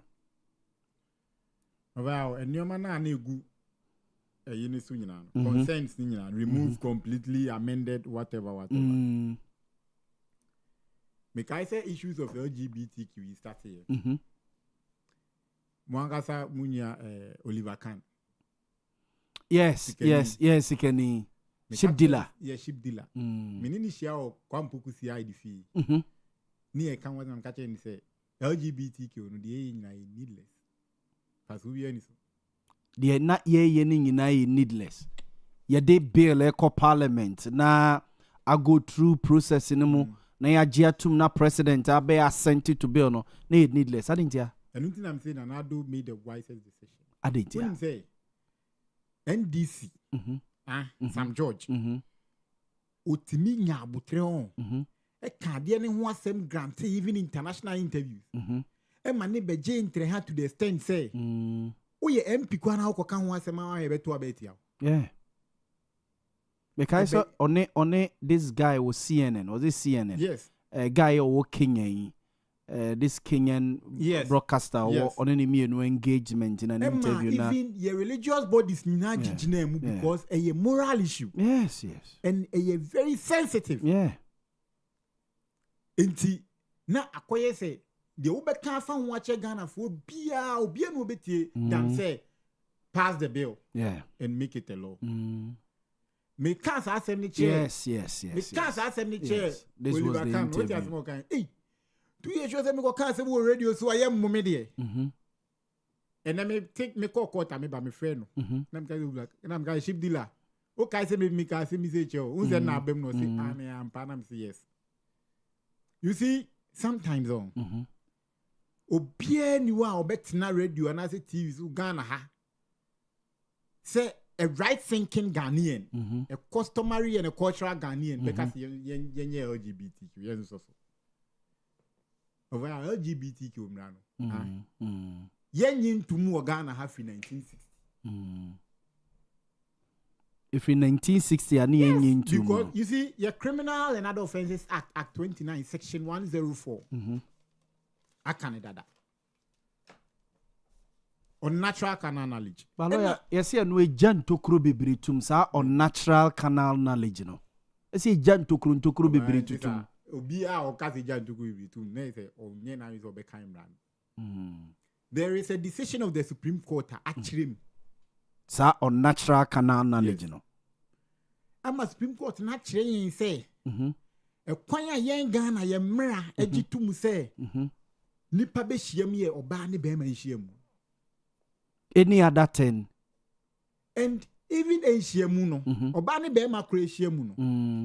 E kwan hyiam ba ko pa ye nim a ba bia be ma betimi de ne be ma afa e oba ehu. Be ma ni raba yifufuro bia e o natural. Eh, yes. Inti yehia mra huru bi. A Supreme Court judges no me a member and as no me a man of But the woman say two consenting adults one ever be reporting you. It's true. Me nam enumre esumu o emfa nse kwan yi so no bi bo bi kro no a man free police and reporting man can hwe because me suro say bia me ko kan wa asema me so me ho beye den me ka adwam but obi so te baabi and wo hu say na wo sen ka me report nipa ne so hu timi ni mienu pan why na police are prosecuting they say wo hu no so obi ye LGBTQ wan ko kan you see yeah shamra bia yen hwe the practicality of it and whether at the end cry ye can you betumi at one more. Yeah. Point of law series where a person has sexual intercourse with a person in an unnatural manner, whether with or without the consent of the other person or with an animal, that person commits an offense. The problem, Section 104 of the Criminal Offences Act. The problem with this was 1960. Cured, yes. The problem with this was cured by Richard Benson versus the Republic. Go waka person say your ba say your bema. What you say? And in Hyde versus Hyde, the only form of relationship, marriage, would be enemy between a man and a woman. Man and man intimate worry. Debbie. Woman and woman intimate worry. Debbie. Man and animal. Debbie. Anyhow, yamna no especially. Bruni bi ware denchemo ya grace o video picture no wa bruni bi o ware denchem abrochire ba ko bi kra de ono ane ho ne half o say coat and a half say o say wedding gown from me chire da you ask kra be say na de omo ne kan kra de ana ahomete oba na ba be ment mi nware ma mi. Yes, what I say you omo assembly infant but I am educating your listeners. Yes. What you say? Me from onset, the only favor na me feel say NDC nyaya or capitalize on your power near the hang parliament because near consensus. Yeah. Sam George the corner bus school no to say sister Debbie championing these things. Wow, let's pass a bill. Okay, a dear pana intina Sam George and to an more say LGBTQ no. Yemra section 104 no etia intima me call reporting sister there be my police but the promotion aspect, the sponsorship aspect, the advocacy aspect lawyer bia na eni hosa ni nyina wo substantive offense and you inchoate offense say inchoate offense no ye attached to a substantive offense yen fan say over me no what na say ya bopo si e ba be ku minua e champon ba me no bo ponyo na ukunu me na me kokun no. Okay, what you say? Yes, in preparation to commit murder you can be charged with it. And me na be charge me with murder. What you the substantive offense me punishment nya obi na ozu benya wo me ma sama nkuni bi there be na me ka say the preparation no ya fa adwene na se me no na fa adwene nti sa adwene no na nya na o se nka me bo police fo amane. Okay, enti ede na ni wo me be se mi hu enti so obi ko kasafa LGBTQ wo ba school a preparations abetment attempt why don't you won't far attach the substantive offense you see at the conti are lost no sometimes in developing no ye pe yenyem ranchechere ho me one so see a certain pieces of your laws now near the court for the court can even put more interpretation into it. Lawyer Nkoma Yedio says Supreme Court of Ghana ruling on unnatural canal knowledge July 2024 what the decision means for privacy, equity and sexual conduct laws and church when you get into your grace mean to mankind. Or say high versus the decision on July 24th, the Supreme Court upheld Section 104 upheld, yes, which criminalizes what it calls unnatural canal, yes, even between consenting adults without whether heterosexual, straight or homosexual or LGBTQ plus. Yeah, this law bans anal sex, oral sex, and use of sex. Any other form of penetration except the penile penetration into the vagina is an offense. It's a crime. The use of vibrator and other things. But lawyer, it's not the Parliament of Ghana enim sesa say ho. Not the institutions, the Attorney General a member of Parliament. What I say? And you know when you enim sesa we ho ne yasa akos yako waste time akwa yasa de resolve it. Parliament and no your concerns are you raising in it. Say emrebi anamo NDC. You capitalize on that propaganda. It became an albatross on the neck of the president. The Ghana Fojina so to abeti aye. It yada na mo year film. Okay. And only your consent. Okay. I don't know what you hear from. What I say, I may blame your side during power. Say, and you may be on ma, but they're not going to say. One take it time and chiremu ya. No, take it time with Chirema. You have to bet you because no matter me, I quoted the public sentiment. It's true about the morality of it. It's true. It's true. It's true. I'm running as to say, was he a church? At the end of this year, in opposition in propaganda. What do you have? Your man or my year free no? Your man or projecting. Yeah, Grace and your man or my year free. The old bill no fatos. I mean, being one directly or indirectly promoting, facilitating, counseling. Yes. Procuring or supporting LGBTQ activities. Yes. Removed completely. Yes. Imprisonment up to 3 months. Or my year free or cry. Yeah. What I say? Imagine so okay. Me Messi hotel. Obi abasa obabeji room. Yes. And me read a portion of that old bill now.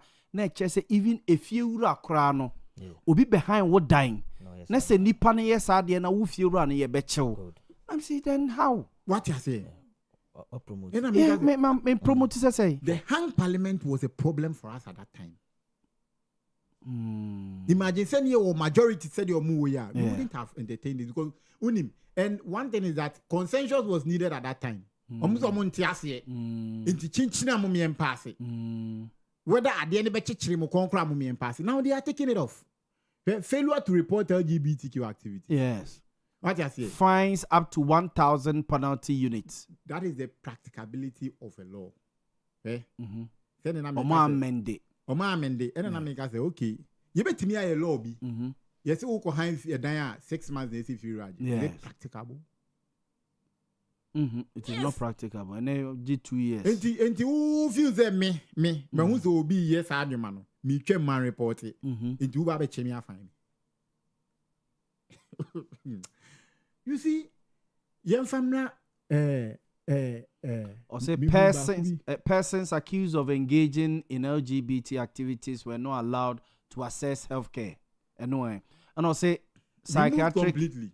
Yes, removed completely. You see, one thing is that there is one thing say offense boniesi. Any another thing say ubiye nejuma. Yeah. Ovaya. Ye nyina ye ti hei nyame mfa samba eden ye dwiri ana yakọ hia asase ase ye hia asase ase no na ekomo den ana ye mien sai si ye nku a champon ne ye nwi na be ye be survive and you ku a champon ye na oman na boka make sure say abi yen ye ho atoy ofi say ye nya ya na say ye mfa yen kokot. Hey, you see hey. That is why we have lawyers and state institutions. O minor boka ni nyina echi no. Ebi we ka se enfa enko code because onu so you obi de share. Onu so you obi de share. What you say? Yes. But you say inti ye de omba court na ya bo ka sa de omo kwa akotuma na say dia meda ni nti e ba be ku omo nzu bi. Ye be sen omo. Ene ye koyi omo ye den. Yeah. But you see, justice is expensive. Yeah. Justice is expensive. So, it is a idea where the persons accused of engaging were not allowed access to health care. It's Yemani. Yeah. Yemani Panimu because say, we're the bonnet. Ye Yankupon. Maybe. Even the Emblem Ukraine or inalienable rights. So, Bibejo will crave through with them. Okay. Yankupon penny Timijini Packer. That is why the punishment for murder is death. And you come. Every day, say, a year old. Okay. You know the man who you be signed the bekum. Okay. We batch your money in free. Ya grace patch in free so fato side and side and not any home come good. What you say? Psychiatric evaluation for people who identify as intersex or people who question the agenda. Yes. the way when you wave now we shemrema. The bed me ma ba out about me be a dinner me and cram in pet. What you say? Okay, they see a year free moon. Me be a dinner me and me very reported. You didn't make a I say beside ye be cancel me. Me my beka. Which one are we going for? See a big jail and I see a back cancer or say be free. Oh, for that it be a back cancel. But unim says an engineer court. You make a court ni busam say guilty or not guilty. Na me ko can guilty. I ain't cancel me be sentence me. Sir. Yes. Me jina da kemu kwa de be sentence me. Ni busam say guilty or not guilty. Now jitum say guilty. Straight away I'll be sentenced. Judge in the option be than to sentence you. The only offense o ka say we guilty. You be say mo ko e be ko hwe wa ajirim kra e meda. Sir. Yes. Some kunipa no. Yes. So obi o kunipa ntimi ko nyo tra say ayan me na maku no. Ah, no kunipa so akuna mo say enko we na jirim say. That is the only offense that is sir. Hey, this a meda say me nature. What I say? So meda you go through food trial. Until I make a say. And your man no kwa no ma say year free no. You see, we are only complicating one. You this Latin term, generalia specialibus non derogant. I say when there is a conflict between a general and a special law, right? The special law supersedes the general law. Okay. Now the general law becomes section 104. It's what LGBT. It becomes a special law. They say yeah, interpretation be and I say you go under the special law. And you go under section 104 no. Debbie, because section 104 is a general law. Yes. But way a special law. It way supersede the general law. No? Yes. In the way, and your man come here, you're fairly general law. No? Yeah. It's true. You're fairly general law. It's true. What I say? Yeah, man, the propaganda surrounding it will not end this whole position. And no, na can was him. Yeah. That is what NPP we are talking about now. What did they make? The hypocrisy was too much. Munim say, Mun to me yet. Munim pefe say, and your way, or when the koto yera John Dramani Mahama, on to me sign. What you come about next week? Oh, there be me can't know what I don't know where you film. No, come to koto and man go on sign and sign. Because all the signs yes or so bill. Obeda Kromwa. Yeah. On to me sign. And ti oma fair wait. Media houses, CSOs, an organization subtly or openly promoting LGBTQ activities. Now, sanctions near 3 months to 5 years imprisonment. Yeah, free honor. Nah, because they say social media is the order of the day. Yeah. CSOs journalists will be a tweet, will be a drop. To be coach, be found where rabbit banana. You see, last one no quite all. Yeah. Last one, there were two serious and key elements in criminal law. You free be actus reus na mens rea. Actus reus no action na nkasa. Yes. Na mens rea no wagene the intent. Actus reus no the action na nkasa. Yes. Say me dia babo we ya action no na ye ka. Na wagene a wo de fa. Say me tena se a me dwene ho a say me fa ba no me gina opia na me dia boni sei no. Enu say say ni nyina hia ansa na yetimi a I find you guilty of the offense. Okay. Ubetimi afa agin be say me kuku e champion but man koye. Agin ne di ho ba man koye. Na china ne say champion wu a. Yes, and no the me champion wu a eno je me na meku no. Okay. Na je say action. Okay. But me dwene ho. Okay. Okay. Enti imagine now. Last one I say people who dress in a manner that depicts them as people of the opposite gender. Up to 7 years in prison. Amended to exclude people who are able to prove their dressing is not intended for LGBTQ. And this is even unconstitutional. Who told you that me prove it? Who now a prosecutor? He who alleges must prove. And the boys need be or be my example. Be said neon say weddings near the day. You see, it was Scottish skirts be. Cheddar dressing. Yes, almost Scottish skirt. Everybody say dinner near the amount for crash. And the conjebia man who say a champion a be nebia say wedding reception be say kaya kwani gay. Was say masket. O me prove it. There be in criminal matters near champion be prove. Okay. Or say me na. The state must prove it. You see, me, I'm still in a position there. We have wasted resources and time to pass this bill. Tools a bill we waste. Oh. We have to grow our laws through judicial cases and precedents. Instead of passing new bills, Scottish at the end of American, it been a that TV. So you mean them show we a gay, my report to the evangelist was it's just because it's just unfortunate, say NPP in power sat down to let this propaganda beat us. And evangelist was saying, no more cratch for no more lawyers for no more. And I make us say, they not to mean Kasabe Brebe or who said they were smartly able to court the public sentiment about it. No public sympathy, no. What you say? In the court of public opinion. Yes, it's true. A very important point. I don't pay your video, no. I don't pay your boys Lausu video, no. Yeah. Honey ababe it's true. What you say? This matter. Mekaya will come there. But the point is that say a state institution like the police, prosecutorial institution of the police or yene juma not about a criminal actor. It is better say puti as low soon come on the two screen. So I agree with the end to us. Lesbian. Yes. Mekai say yet target so a lesbian or practice lesbianism and same baby about that time. Yes. They were able to beat us to that. Yeah.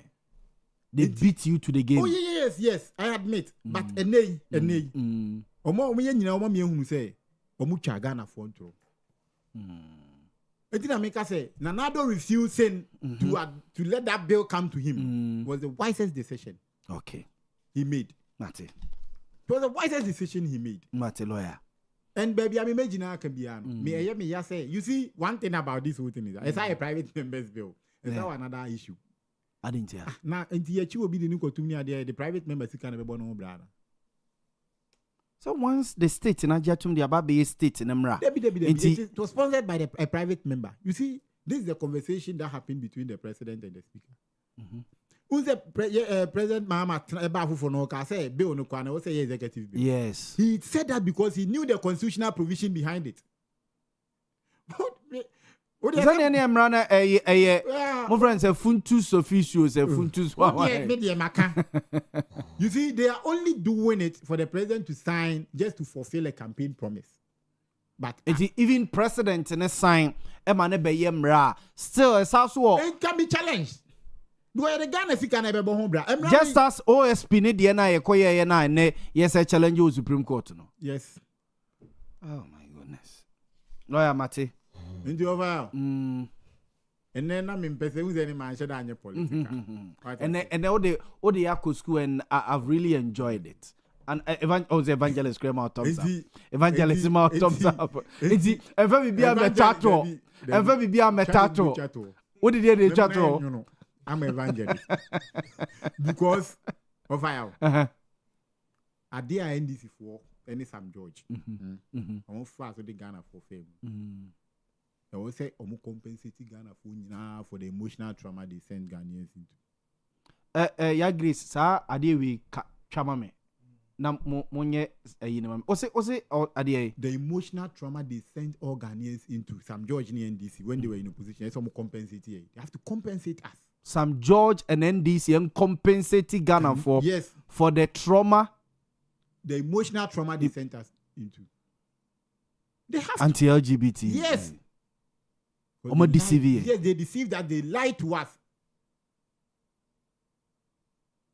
They lie to us. Mate. Man, so that's the lawyer Kingsley Bonsu Trichie, where second vice chairman ma NPP war. Menchia South constituency and yet in Maminko many Abraham any teacher it's any teacher the enemy now Abraham there's an aspect of Emrano a promote ya maybe a camp about stakeholder engagement mention parents, schools, teachers. Yes, a man for be chess LGBT name we say best start here. Mostly yes, teacher for ni be titru in secondary schools, boarding house. You know call boarding house in the end. I say be crack but instead that again be a teacher for so no. I mean too. Jump on. Maybe I'm that's it. With the lawyer, I do justice to most of the issues. Yes. But the legal education part we. Me say my me train now. As a layman. Yes. Waka bibri asan chichi me. Yes. In the number shares and they say politicians are hypocrite. Said the kind both NPP and NDC. Or more the gun of white blade the ogriade ache. On say Samra win na your constitution mudada. Say Chikukwa inini anameboa.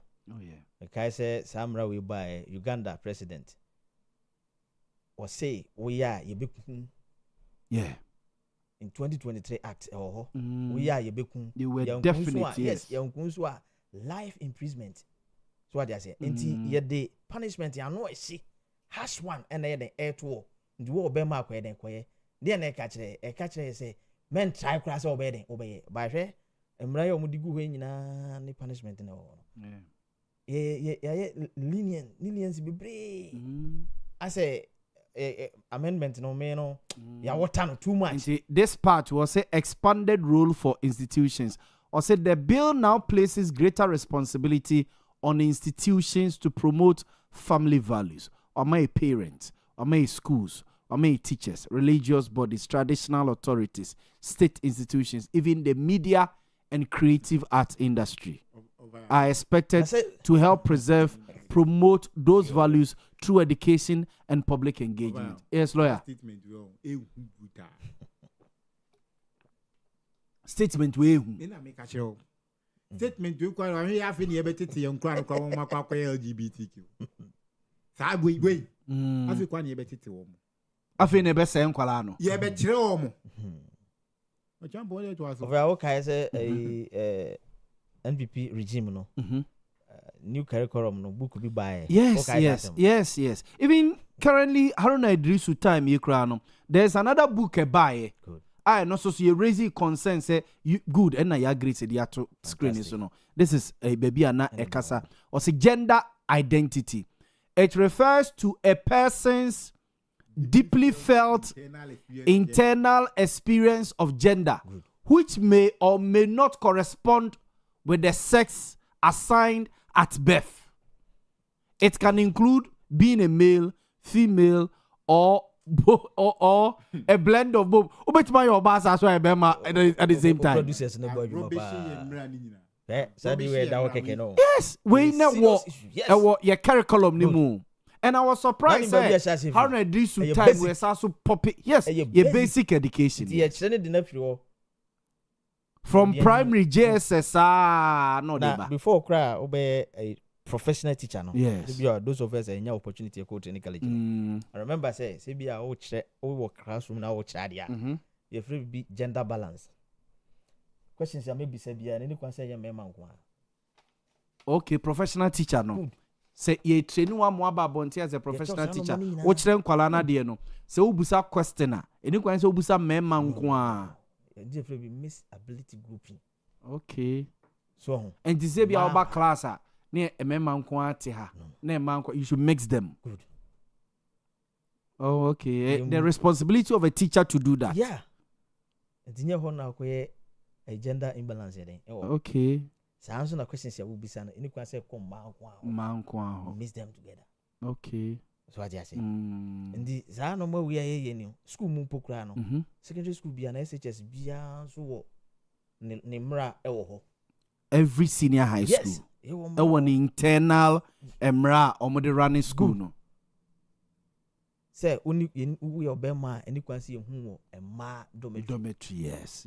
We obema any kwan say be hu say wo she oba atare. Yes. This ade we nyina e ho dada wo.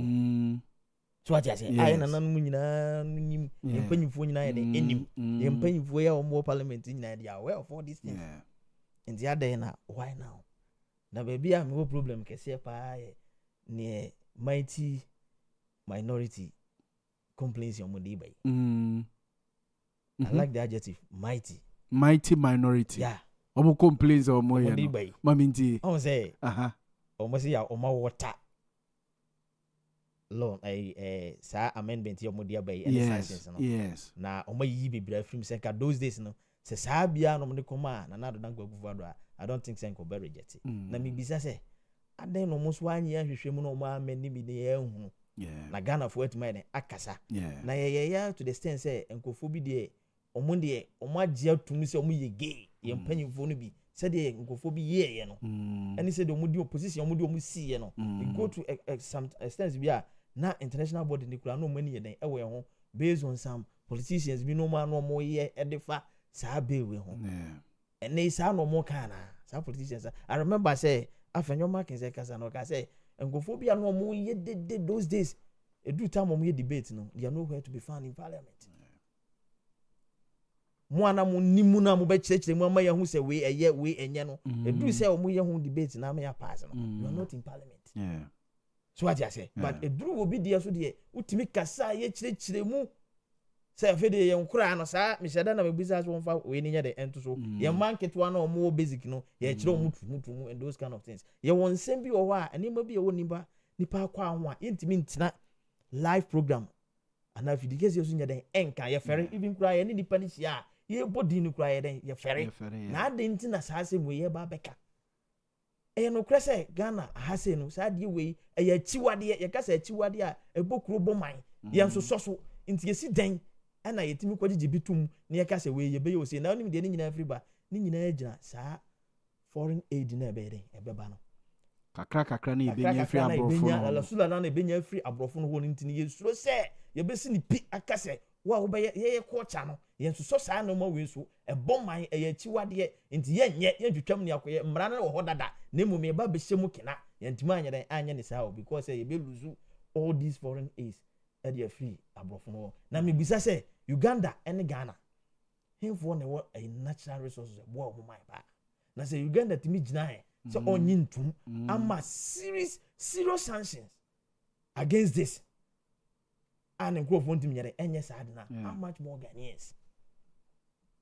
I remember say na me colleague and this ni be debate concerning this issue and was say the intia nanado hata mo no ye party e wo peduase na enua santibedu atutwe let's de ko se mo fa saa we ni nyede enko parliament eni nyina se no mbelu so 3.8 billion e de free abrofo no 3.8 billion IMFD na yes and won kon ko yes adede no na nkofo na kase da bi se sika na de bro no free saa give wo no mu na me bisa se saa mra ye de se ni nyina no nhwe o mba bi o mo de afa hurt na why na ebeko hospital no kase me pacho me gay nje bia ubetuma ko hospital ko kase dabi be da waka na se wondimi ko hospital ko kase asem na si den ne de ko bia ne to ne say ya o duru hospital a doctor behwe e duru ba bia uni opse aje se wo kama doctor boa video wa o yare ko hospital ko kase pacho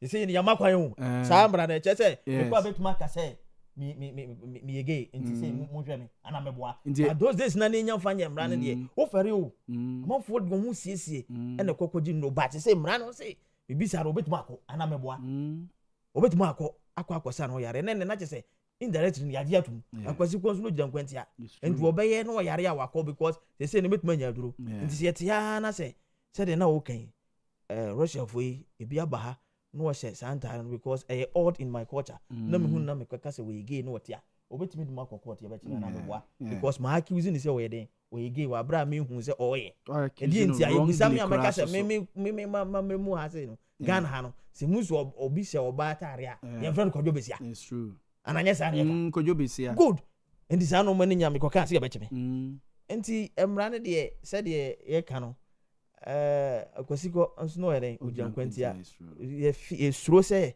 ye be lose certain gains from what the western world and untina ye so normal say ye suppress na ehwa yere actually I remember say omopanyi most time no okay straight up the chire omo ama David Cameron ne nkrofo any breba still when you insist here na de ntina ye pen video ne nkrofo suppress and no ma bi wo ho no ma ni kwanse ye politicize no ya ma mobile benya favor na score political points awie now the ball is in your court she say na wusi ye den no ano na wo dey kind of those days no the same thing and na wo ya na it's true so ye man go for bebre lusu o musi tin na de ma one political party bi so be unpopular because one so na no so majority then no when the man church mu ya magana for anya den anti ase it's true so say obi go kan yes obi lusu ni no kure na da ho na wo say mo ye den mo kan and nti na yen asofo no so because religiously we are against it.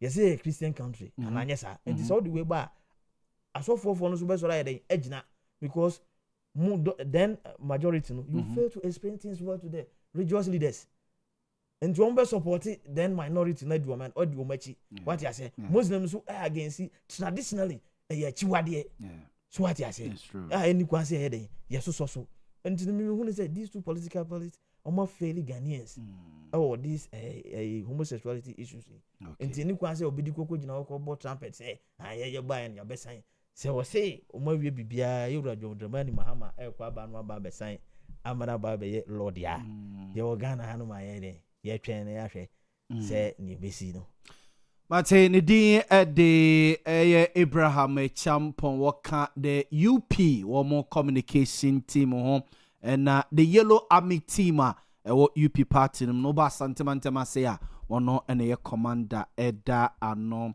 me sure say evangelist ne lawyer any bibia wo this topic on yenko yenima fe yemra transport first no ho enkomo eno nka me pese me started the free a champon ho no nka mabane say na yekọ na mame nkenka mo messages ne kakra mo de aba quarter hinkan o say ohwe show no from Germany na nensema woka nyina ye obusa se MPP baby a moderate chairman untumi na eba be chairman de amamwa na obusa se nti ene da be na mbeba pa wani we quarter hinka nensem ne de wakeka bom bebrebe na bobo Shanti Clan ono na nche baby o di free baba to no soso no eja oka e de afa modemo MPP boye proud to the elections nana fosu next o say Yaw Boamah good evening no good evening nana fosu o say ohwe show no live free Dubai International City minim Dubai International City krona wo kan say Dubai no ade a ana say KJT Dubai ba we de me sure say ohwe yen free Dubai and ono so edi we aba we mo messages kakra minim say ya Grace metimi aye birthdays no very quick free hono a nanka ye ko ye ni metimi aye metimi ya nanka ye ko ye nim na fi ya toaso na ya call the next topic which is transport first no ebe rise by 20% from June the echo matese the transport minister intervene ema yetiti bibi se omo ebe suspend increment no sana yetiti anope ye ne Gabriel Yaw Boamah di nkomo true drivers ne concerned drivers onum spokesperson na mo cheche nsemu pire kire say the transport minister a call for a meeting awiai omo isara no panokra anisa but awiai yetiti se bia there will be a suspension of sa increment no Abraham mame started okay mame enye birthdays no na yenko mame enye birthdays no very quick or say happy birthday to Joyce Odro Madam Joyce Odro dodo na friend Abna Konama na oye chairperson Emma PNC party no wo Efigya Kwabre North constituency and na osase former parliamentary candidate Emma PNC party no wo Efigya Kwabre North constituency Madam Joyce Odro dodo no a friend say Abna Konama ene your birthday wow general secretary of Ashanti region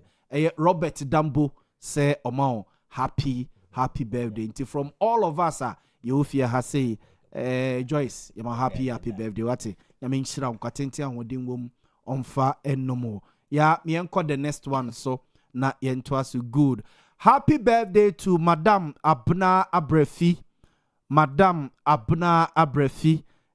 Abna ewo Kwadaso estate inti obusua ene unuanum nyina se omoma happy birthday abna brefi o kwada so estate nyankopon nhira nkwatenten ahoden ene nyinche enomo ebompa se odomfo no emfa enomo abna abrefi kwada so estate happy birthday ma yento aso ya ma yento aso na yenkwanim good we de miama konta happy birthday to Mr. Teddy Osei Bonsu.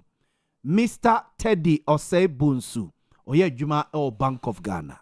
Oye Juma e Bank of Ghana eja na dama ena mi producer Dominic Kwakubuatin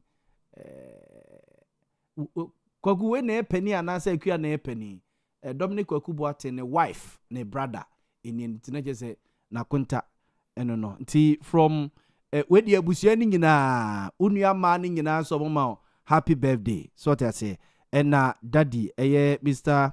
Osebunsu so ma happy birthday ena o mama Cecilia Osebunsu so ma happy birthday wa konta Dominic Kwakubuatin so ma happy birthday ene ye nyina yese ya ma happy birthday ya wada ma no ma ye ya kwia ya wa be o ma woni so hudu nua ba fam ye wa hwe ne yi ohun bom ma ne nyina oban ofia me ye nya oba papa ware nyankopon hyira o tedi komo pi wo ho matese ezu kumase ti ya me ni nkomo why ye ni nkomo mfansi Dominic so di si Dominic so a ebetima yiran system afafa ba bi bebre timi number dada na ye ni nkomo no why me that say ye to aso na mama starting fan free a champion honum Lord first into mu any petrol baby a yaba begina asoman nipa pifi say baby a yaba bedre de I say it makes nonsense of economic gains na yese yenya asoman because anopa mi hu flyer bi asa January 2025 na petrol liter back e ton 14 Ghana cedis 99 pesos sa mena na dollar ne nam ne yese say 14 cedis so say 15 cedis so say no ne ye tono anana inflation nam 23% to say dey wan everything was off gear na ye to petrol and na ye niema toto in how come say ya ba do this point example mame enti na ye ni nkomo libiam da se bebre transport fare ya increasing in say am question say Ghana for impanyufo dey determine oil price na yena determine oil prices global oil there be global issue determine global issue lawyer yen determine say oil price ko wiase Ghana yen determine say I say world market no mo do na nye wan woni lo am pacho member world market me boa na yamba na yen so ya adjustment say ho na say world na e determine price na adentina yen politicians use to score political points day in day out obeti say MPP na power ye two petrol ma then this ika ye penso na petrol ye say e dru we musu penso petrol ye sen na ye de ato enu timamufo no den etrim nti obi a ono no wo floating voter no was ho and yes ade a we mo nya den omomwa me mame kokoto abanya den ema wo mo so enti ye de no mo bi aye politics ya ma oman no esay and so you say ye on say time I remember saying that MPP was no ye two petrol mu pe and this beba out ababeka say nim say nye ye determine world price there identity and ye politics na ye so timamufo no sometimes ye two petrol ma and I say ye tiswa aya ye musi an say sa GPRT for omotiswa na omotika skaso omotiso but ye two mu pe no mo so ayeden atum ebu okra obusa say omonte so omo say tie boarding spare parts wide ayeden no masa de akwa se ba bi fufuro na je say ye ne ankasa ye hu atamfo je so man mu ju a ye mpe so say see obusa the reason ti omo de ato fuwe mu omo say petrol no bo ye den ekosoro ananye sa diesel ne de omo so omo antima anya den omo antum ananye sa diesel ne de na de abafam ne mum ye petrol de ekosoro nti saa de a omo so be den ebetum by 20% na ye omo na determine percentage a we say ye de to first na nsenya from Aha to Accra and almost 150 or 200 from Boise to Accra and so those days na nti saa one particular company to make us say masara no batum and any mpanimfo o ma mu ha no yeah mpanimfo your transport minister minister e wase ma ho kwa masara no ma we ni nyina so nkomra nyina ne ye na e wase ne ye bre because ye nika na ye woka akura na ye betuma afford all these things ye ntimi ndi ye ba ya ne say ye bekwa kotua upo want ya so betena ho be bia person ko no ntimi ye de enko ndi de me kan say any kwan say ye politicians no omu use petrol issues we at the score political points because you are not the one to determine what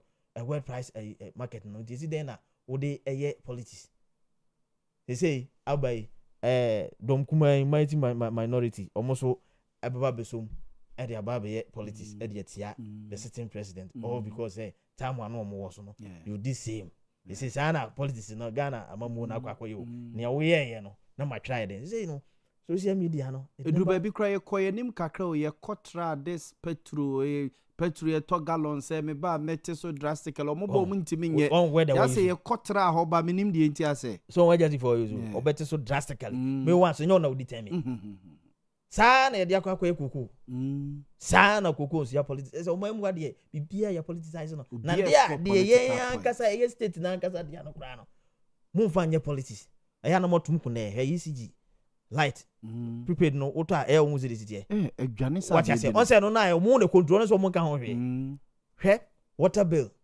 last month kokoso bantama area 1 month in so ba just a week a whole month mo nya so 1 week per week na omodi bill no ba no first na normal one ba na metua 20 cedis or 30 cedis and metua 67 cedis yes 67 cedis o ma increase na dia ya nya no yantima san more no yes just a week no o ma tum me 67 cedis how ye ni ba 3 e ba na ba ye na e wo fie na ba 100 cedis you are 105 120 no more church ya but na de 200 plus me frɛ omo supply o barakesi o bi so omo say light ni stable ntin so ni ntimi nyɛ den ma ade a light ni stable kam nim say kam meter na da ho no ma wo bua na yɛ den eridi nti esi den na ade a light ni stable a ntimi mu so no ma yɛ nya bi no me faka na ko bu nso na bill no ba etimi yɛ more than time ana ba no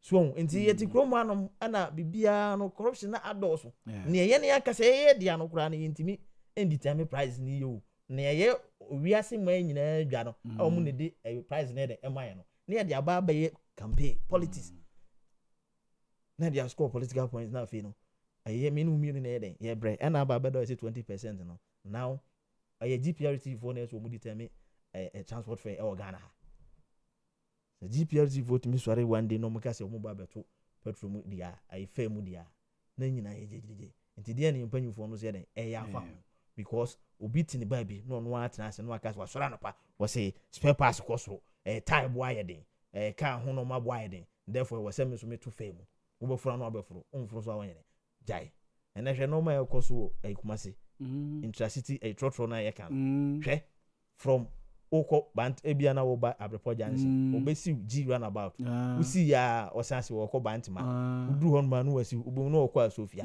so ne ye o mamu and so wo wia no de ne say point politician ne say omo ya akon wo ba na ne refi no ma wo ye den o ye ene hwe ye di kenke nyina obitimi sore fa kenke de kwota live program se kenke bo da say parliament ye baaye no omo baaye no kenke bo na da say abro back odi free village wo kura de ba kuma se abro so na bia 500 Ghana na 300 ebro de a free 1000 cities ba be 400 500 cities wa we 700 mpo ene buza mpata mu ni ba bia won banku kota ase na etima banku ya bobo ni se eye se enti ye ne yankasa no ye nsusu no ye ho bone mo tirimo dempa yo mo ton banku ni tilapia what ya say enti se na banku no se obetuma mene me yansa banku no tilapia fo banku tuma mene me yansa na buza se onu kwa more no to no na wo kɔ de atomu dia wo se wo bɔbɔ abani ti so enti ye nyina na your own enemies ye mo se be mo man na de atumpon esi ye wo de aba se ya to fe mu wo pa hwe ade enchi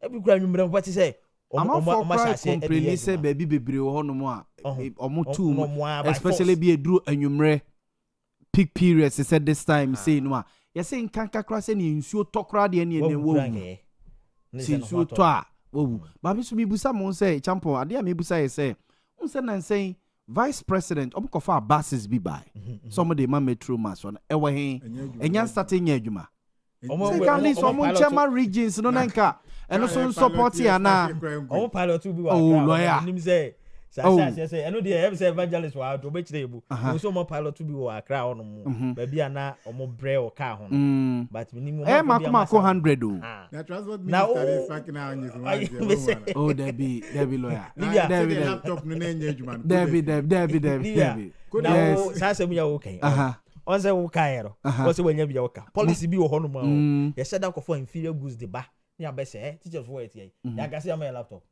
na wanya bi obi anya bi no be say ko school bi e ma na say teachers for nyina about 98% of them laptop nya adwuma laptop na say wa ye ni ye wo Ghana an nim say your very good companies ya o laptops ye adwuma e kama ni ko fa unknown brand dia ba free China na o e odi an o ye de o sofa enti say bi he na de the man students no school na de ye adwuma o de ye adwuma e adwuma and e kama ma mu teacher for de na nye say bi na me site example de chono metro bus metro bus metro bus yes metro bus omo ya adum ko bus access enti say no ye ntimi repair yes e bi wa ne tie crack keke ne tie nti mo ye to tie ni bi dia se me de yes e bi wa ne headlight ena nya adwuma ye to bulb dia se me de ne yakọ oxen ne yakọfa foforo asan de e dia ba ne ya bo ma ne ka so sa da no me catch us say IMF bailout no aba no say who ready from enkroma penso wa de ba besi don the money Mahama penso wa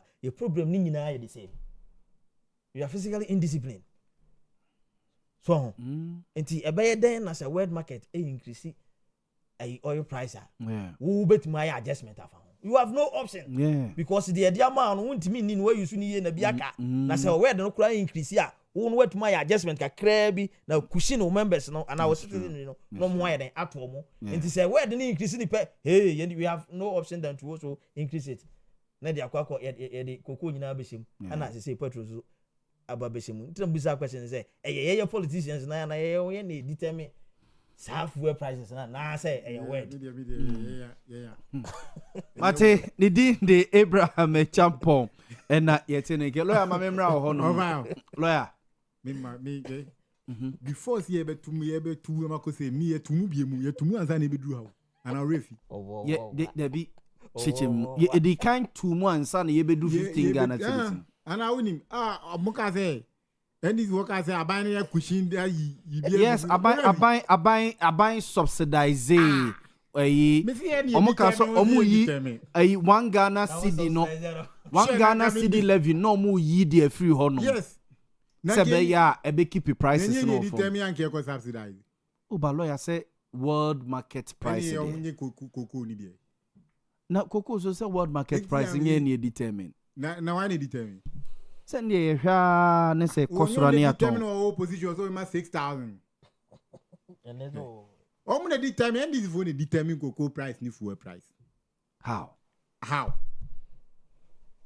Bible say na Bible aka see the nipa de fuel no mu ba no e na be gu hu fi Matthew kan no mu de o mu nyire o mu ho a no mu nda da Ghana fo no mu fa Ghana nko shamnem lawyer is awful mu fa Ghana nko shamnem afi de enye o de ni determine world market price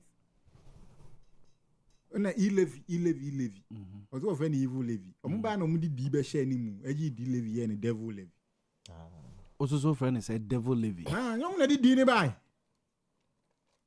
na di ni bai na o mu ngi di levy dini ye dey o mu si dum so levy nyom na ka so mu de ba be siesie yi yes na a car ne wo energy sector hono ene me court judge no court on bisa say and I been a court is we benya plan because GRE for will be ni dum like ko eyi o court because ni na sumu ni di ase ene court a okoye na ye dum light o court Inji enra baby I want you dum light in so be how many times within be 10 minutes oh yes enra nwumre say me ho ye dum no so be about 3-4 times within 10 minutes yes within 10 minutes amudum no so be 3-4 times no media me kwa me person me can say they have failed and this is failure opposition wo mo come the power na to na ka say NPP ye be CC fie ni afa Evangelist Atre. Almost say, are they pure kind of opposition? Beer, they are doing the direct opposite in power. I trust some more kind of opposition. Kwa, or Montie, who's a Montie? I don't catch opposition. I trust them. Propaganda. They lie to Ghanaians. Bold lies. Asem na oka no. Unim say tropa no oka. But onya kukudu no ayeden waka. Ena Ghana for eto sa trust them no. Yo bo. Monye. Tumi no monye. Na monfa nye ni yi. Ena omu si you yaba. Is it dollar mu si di no do 12 ana. Me boa. 11.7. Oh yeah, 11.7. Nenu akwana eze. 12 money ekon.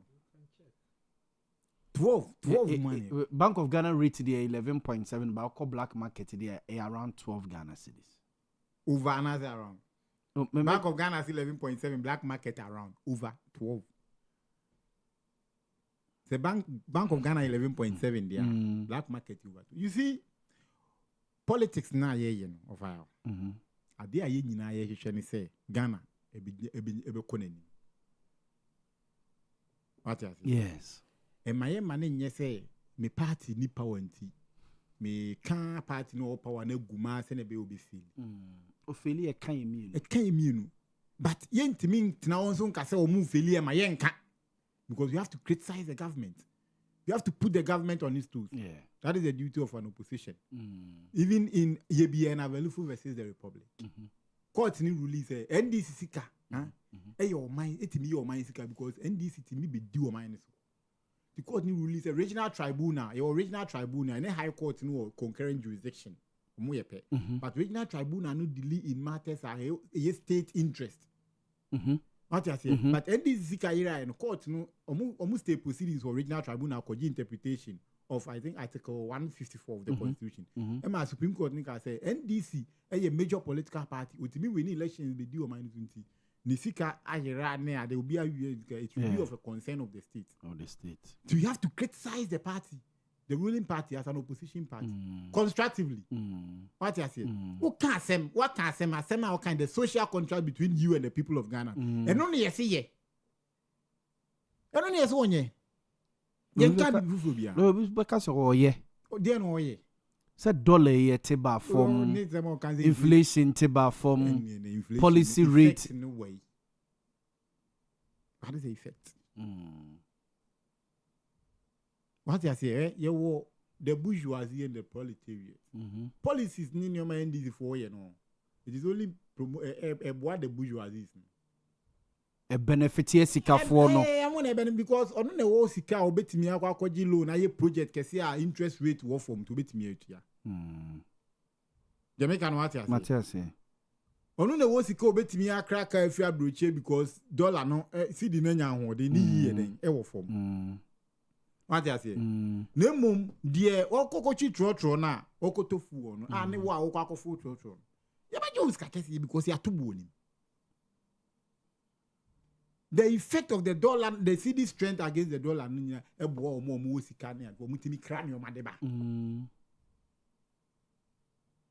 company they say no or cranium money the bar. So the car because it's an man according warehouse near this. You have to petrol, no so betu bo. Yeah, nti petrol board is a cultural lawyer. Effect on virtually every product too. But yet he has a petrol cost 20 cedis per gallon crowd inflation because what that trade because of gold sika ye gegu omudi omudi they are only artificially stabilizing. It had into no mon fa bi ngu petrol so de no na instabilizer na sentiment. Then go petrol so de na it will affect the trading system between the dollar and the CCD ni because into ho na ogu so pompigum. So go the question petrol, ma go the dollar and because of petrol. Until one who goes up on pigum. I don't know NDC am no mubu no. The you see a lifestyle cra Ghana on before ye lifestyle antisa. It is wrong, entirely wrong. I don't know more and wow, mine, they have failed. Failed totally. Oma failure mine straight. Only 16, 17 months in government. Now, I'm a be failure. Yeah, they also in now failure. When baby I hear John Roman Mama start to fail. We are so any now we share a Christian council near you about LGBT. The one or disappointing Ghana. First statement not disappointing Ghana. Okay, as some of us LGBTQ, no, you can say, yeah, I was here revisiting on your engagement, you can say, yeah, private members. I say government. So, hey, our cousin only as of leading no be any my busa. I'm free one of who say, oh, my name queen. My name queen. I said, Bia, and it's over failure.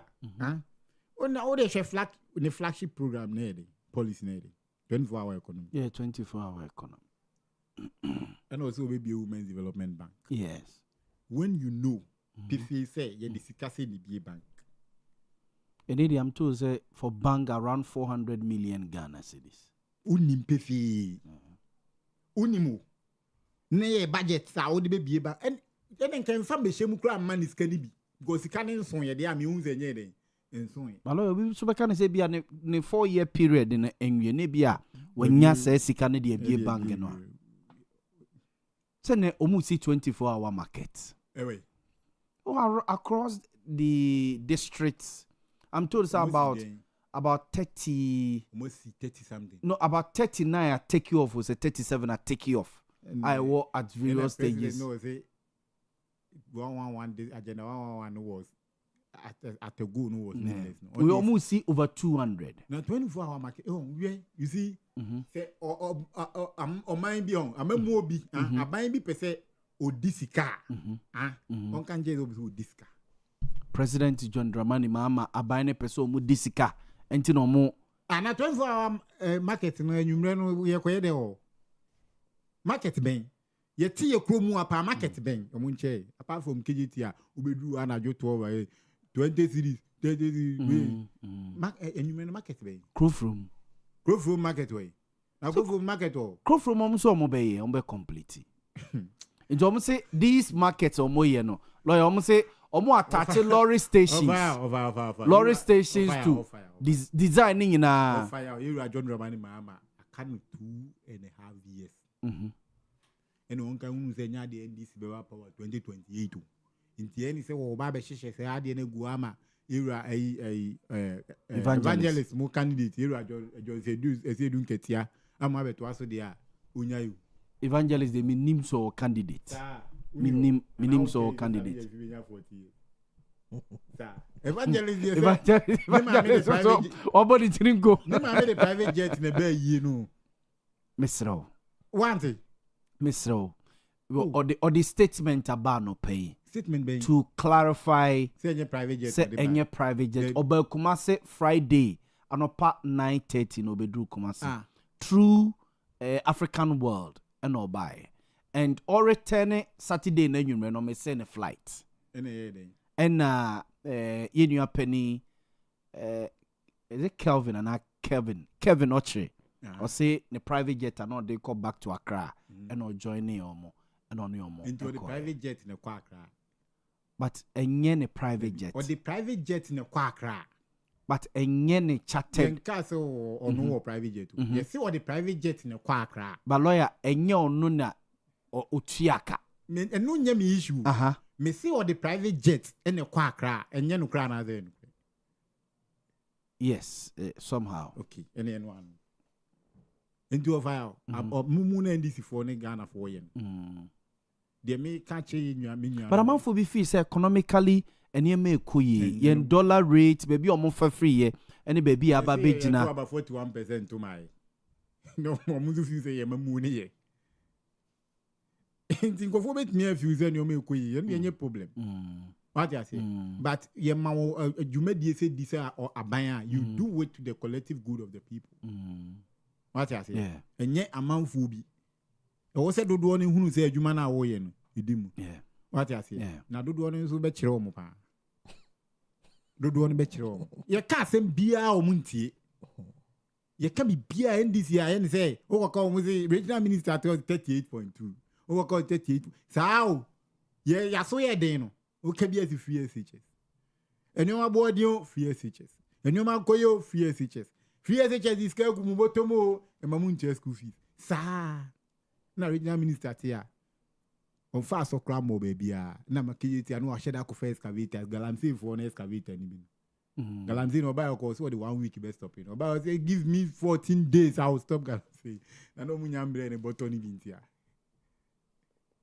e bre ne botoni bi no nkan wa se biu anu de minimum sa botonu uni botonu minim botokro enu enye koko botoni biu minim botokro mpacho okwa Nigeria fen gan e big fen serious one minim yet hani ko first excavator ko si ko from ko jinwura ni e bi le na wati wo bi the mayor of Kumasi said almost secure about 100 million or more edema contractor no Atachi was it last week na he did some komo your kind say almost secure about 100 million or more edema contractor no another through KME the government na mayor of Kumasi na be kan asa ni che offer NDC secure $100 million. Not Ghana CDs, yes. Eddie Bay KJT, million Ebekache. A crop room. Eddie Bay crop room, million Ebekache. So, oh, yeah, the manager of the city. Over. Now, the any NDC is no museum politics. One is a crop room market, no monyana. Yeah, President said Obama de Dibrunya 2026 by December. Oba bibia no ama mark otenema kudidwa eme de Dibrunya okumase. Double track in Zemnibia. We will scrap double track by the end of 2020. Matelloya. You see, what a political party is predictable. Mate. Omuntu mi nye me Omuntu mi nye. And ye person omuye. We are daring them to do it because ye pay. NPP is daring NDC say omun complete crop market. Crop market in 2026. Ye person omuye o. Go ye maame mo person omudija. Omunye ni enu. Mimi wo mention south crop market wo me constituency. Yes. Omunye na mani wu. Omunye na ye maame ni munya baabi ndija. Omunye na crop market no se ne esi aye basa na esi o ne betimi abu agukura no. Enjai ni ehunu so maye. Ye hwe na ni nyina echi no me ka che party for the bia me ka sa asimi. Se party wo opposition na on. Empanifo na yebufu wo mu na enumti ye bi man koto ba opposition. Nyomo na de party ni sa ba power. Ye ya yebufu ye na ne de party ni ba power. Yen ya yebufu ye na ti me ka che party for. Nyempanifo no me kam mabunu na ye party.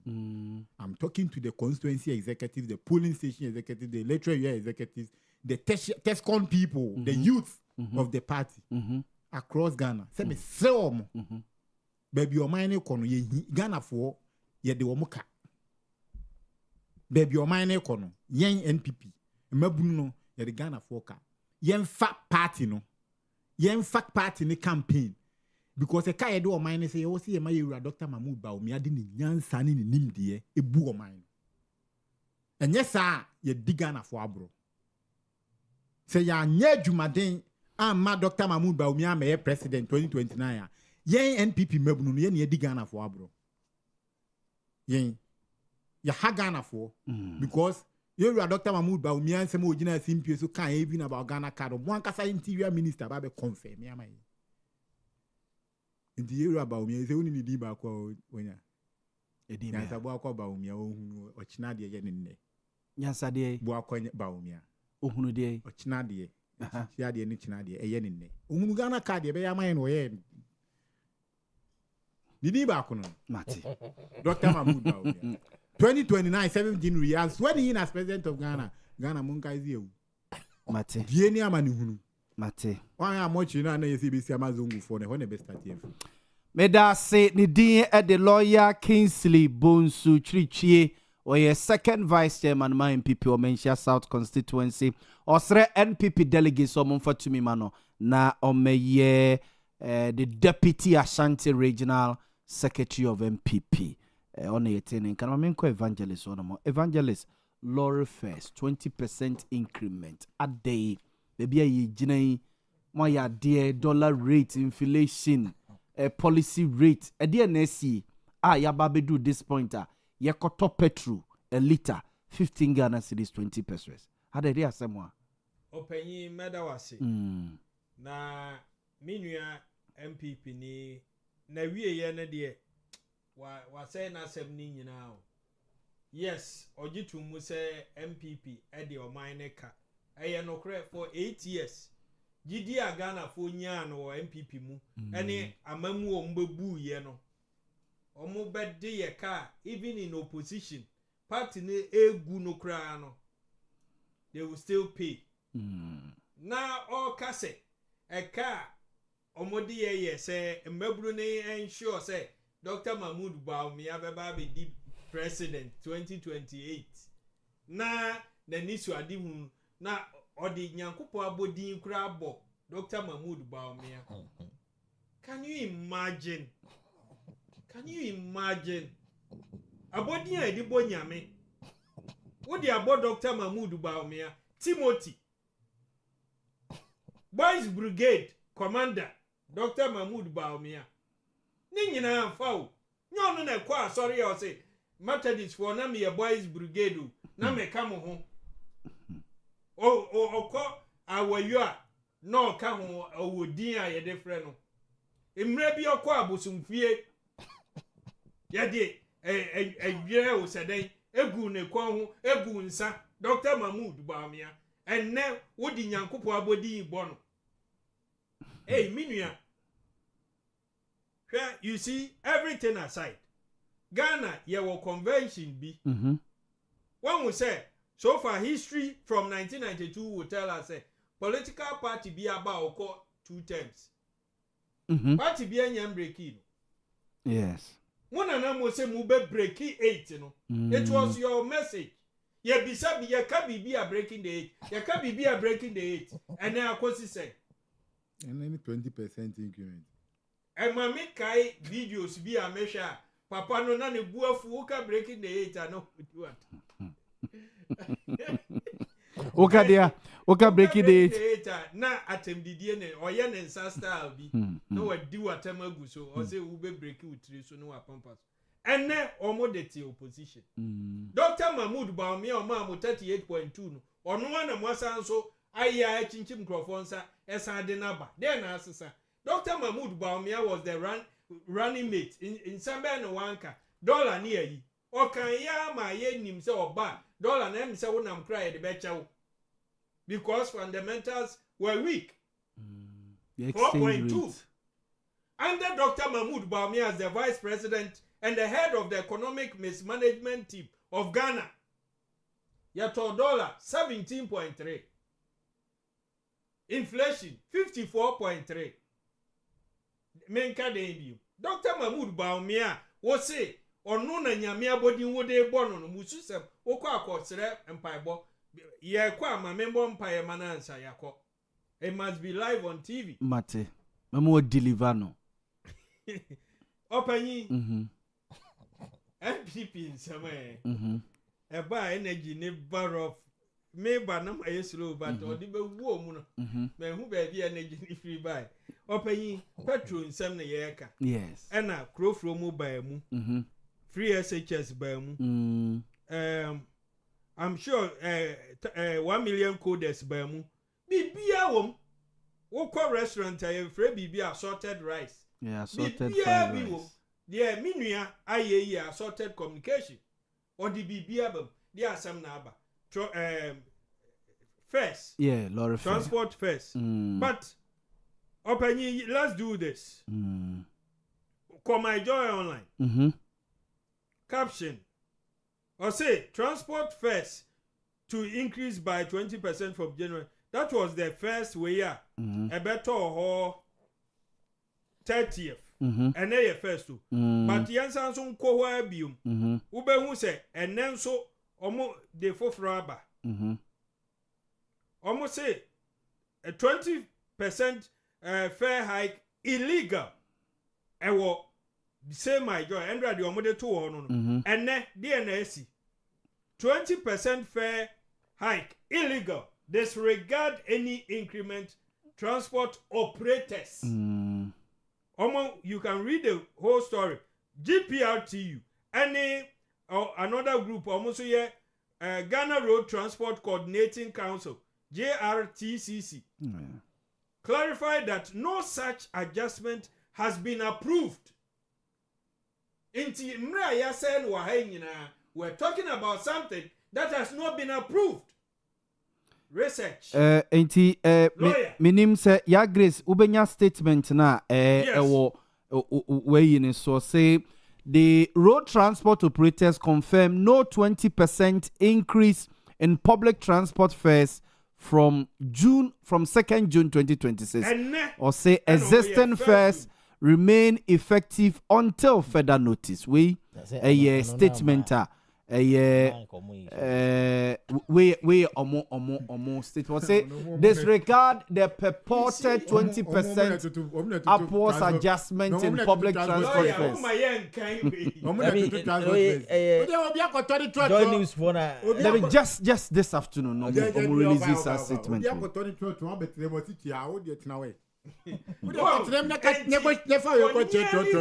minutes, lawyer representing the MPP. He did not know, say, in some we should disregard it. I'm not surprised, say, free one term, not to see, baby. KJT and the regional minister on commission project be an idea. Regional minister.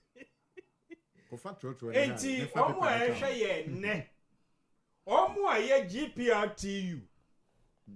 Any other operators ye record ye ji omutum ewo man han. Omo say muntu sa no mana menua MPP ekan ni nyina ntungu. Omo ye bibia sa there's more consultation going on. Enti emre bebre ye di ni ahodi ni nyina ye pese ye yese NDC etrimu odin ama ebi nsi da no. Say ye bisa a driver for ni bi ni ade omunkomo omudi ni entia omupe santumu me by we are 12 o'clock TV3 call live call I think cycle and interview driver for ni bi ebi say 20% no omate no e shamamu some are calling for 30%. Yes na omunjina so ye den say enye petrol nko an omo de run omo transport omo to spare parts omo to we. You see, when the Ghanaian wants an increment or bibia odi ni si anu wakojina ayese MPP amemwo no troka na omo de akotena baby say ba petrol mostly ebuo no a minua no mo kan say eyaban na wo sutumi eyaban na wo sutumi always a normal 3 key normal petrol ntumu anante so a the edikan world market yes world market price world market your producers can also cross check. Yes Brent it's about 80 WTI $93 me monitor the life okay 80 something akosoro by $7 CCI. Okay. I was monitoring you. Okay. Okay. Up and down. Yeah. So I caught between $93 and $97. All right. Oh dear, MPV for. And then aside the world market, there was the exchange rate. Yes. Exchange rate in the Debbie okay, I know okay, Dr. Mahmoud Boamah. If your fundamentals are weak, the exchange rate will expose you. If you are in doubt, observe the exchange rate. And also, a key, and now you can say, MPP Komuja exchange rate, Bank of Ghana rate 14.7. Yes. Now 16.3, that around that. Yeah, around 15. Black a liter market of petrol, Omuja no 15.5 on the average. January 2025. Now it was around 14 cedis, 99 pesos. 14 cedis, 99 pesos. Depending on baby a whole ton. Well, assembly yes, or no use V power. Yes, or use V power. It's only the end 16 point something. Yes. Just at the year tono 12 cedis, 13 cedis. No togu ne car no. Onu susu say or toy the best any engine. so machine na esi one me de na ye car ne de na machine me de na ye car nene o de na ye car ne de na ye machine o de ye car na say Odi told you is good them. Odi told you is good them. say any business why over the years. And I'm sure they told you is good. Evangelist proud body di okromo ade obi anim. Eh say he's into board member on told you is good. Lawyer Mr. Member private jet. Lawyer Mr. Exchange rate and name and also your factor into multiply by 93 and 11.7. What the year near the end most now the striking difference now. The year use no more use 11.7 no because a year net near water good car no that will be 8 it was 11.4 or something. Good. And then the third component a map to about for man because taxes and levies. And then when you your friend say when him say Russia and Ukraine on that one. Yes, so yes. And so NDC may as excuse. US, Iran, any way straight off Hormuz. Yes. US, Iran, Israel, omo issues. Good. President John Dramani Mahama, say yen suspended some of the levies. Yeah. So the word lawyer, we use it wasn't suspension. I was just listening. What we did is to suspend it. Yeah. Eba form no, I stable kakra. You know, say Ntokwa no, then I call bear $120. Yeah. And about 190, 150. Yeah. And then about below the 100 mark. Yes. And they say, okay, yen sound so fanko. Back. And no nama as I pay mu kakra no. But evangelist any munyi one no to. Good. Munyi into my for parliament for suspension. It was time bound. Yes. Days, no, yes. Yeah, me kai say it was as a 2 weeks be I will say yes. 1 week be they review it. Extend it. We must go back to parliament. Evangelist William, we try very quick. With the 30 minutes. Yes. 30 minutes. Now, suspend this out one city no for be at the next 2 weeks until the next pricing window. We must go to parliament. So anytime you. But the 30 minutes. Now I feel 30 minutes. I feel said there's been that stability. Bebre kura who say. The enti apeja no mu kakra ye sa levies na ababeto ho na ye de asato so back nke be wo fom enti opeso confuse we mfi no opeso confuse we mfi no enti ye be sere Ghana for any a driver for entumu bi ama okay but say yanka ma na nko na uja MPP for nko omo ampo betumi akon share drivers na chi ma echina omo ha nkrofo Evangelist Boamah hasi say last week and a vice president the commission sa 100 buses. Yes. Munyan disperse say unko regions nana. Because say a bar at least metro mass for umbenya bi. Especially enyumre ya pony at the amount for struggle to get cars to their various destinations. Roma Hill. We so crowd there as a emu esakakra. Yes, a normal routine for them. Samri omunam kwan ho sa eba.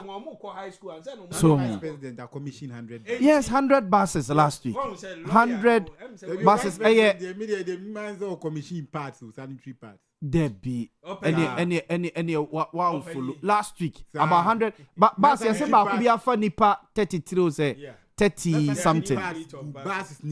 Oh lawyer my evangelist intumune ma waka aputomu ade ni nyina opanyi ye me pese ye nyina ti ase buses asema ode abai one problem as of Ghana so man ye war ye say about chasa me man percentage be 99.999 ye transport system no ye private aban ahun wo transport esakura wo form and then under the MPP ayalolo buses e buy and ye beka ho asem omu twitwa no te se na ntwinam eton ye omu di bi kura 4,000 3,000 ayalolo a whole bus se ne na wo kan ebi wa ne headlight ebi wa ne tie na say I went to visit their shop I war STC ofori krom ho no buses e gu akire ho San MPP kotwa ne scraps na me nsurumu ebi wo hwe na ma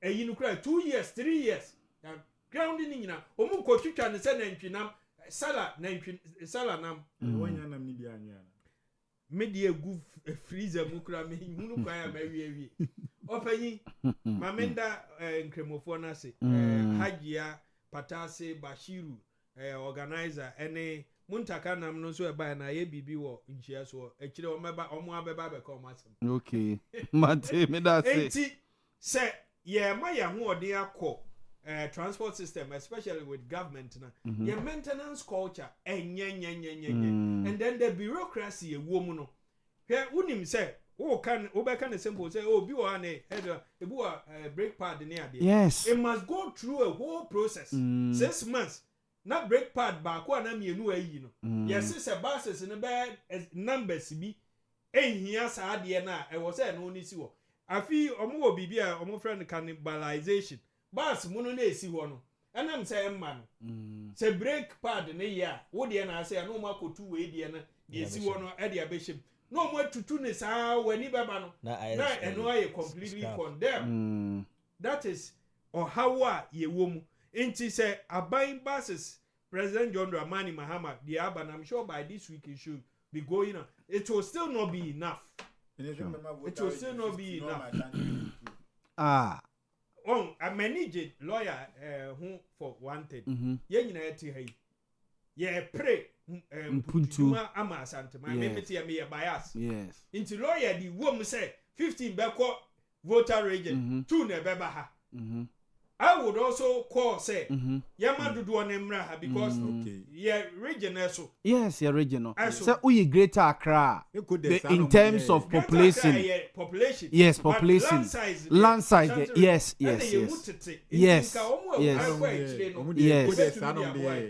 and a lawyer can go from market it is a challenge I want to take on. Okay. President John Dramani Mahama in his time 2.5 years obeba bebie Mate December 2026 Accra Kumasi Expressway Sano of fire I want to see it. Okay. December 2026 because about market NDC your record in Ashanti region it's on March but MPP cannot match about project to project hospital schools senior opa next week me yamba yes Mate challenge production team no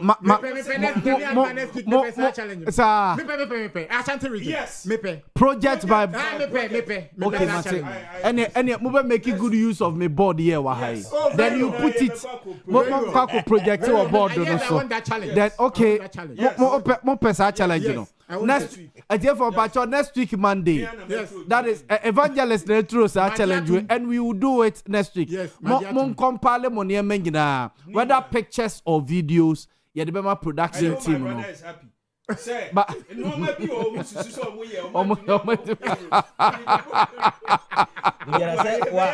but wow o de beba enyo na ye no na yes na a champo I score mama no I score the mama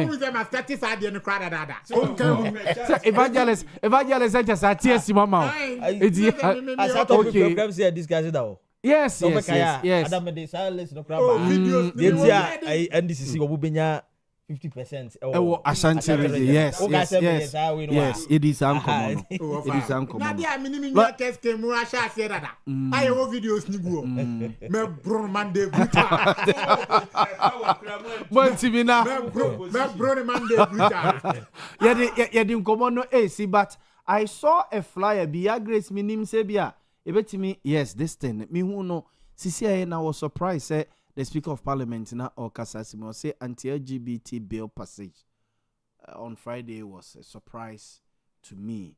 The instruction I left behind was for consideration, not a year passage. This is coming from Yenuanum Joy. It is coming from Yenuanum Joy. My own production team they say omo co Parliament portal so to search for the video. Emra na o make a year comment we no na. Yes. Because any issue this morning but ebia they felt baby a didn't common drew no let's pass it the and go. instructions are instructions. Parliament in your system. It mean speaker more Oh, instructions. yeah, What our pass? topic back. Oh. Yes, ekaba. Xenophobic dey say Okay, ya yeah. dey They koma. say me hold the brief for a lawyer. Na me say my yamana bro. Maybe you see. Who hold the brief for a colleague, maybe a lawyer. One more instruction. One more instruction say ye way, mami. Na makoye beyond it. Na me koye beyond it. Na say any case ana me anything. Okay. The instructions are instructions, and who your deputy, whoever was in charge is a deputy. Yes, it was Bernard Ahiafo that presided over What you say? Sasseton. But politics need the you move to me. I try is forcing move to me. Mate gentleman, mami na masene. There you over now with three. Adi asembiem. The TN say Lawyer.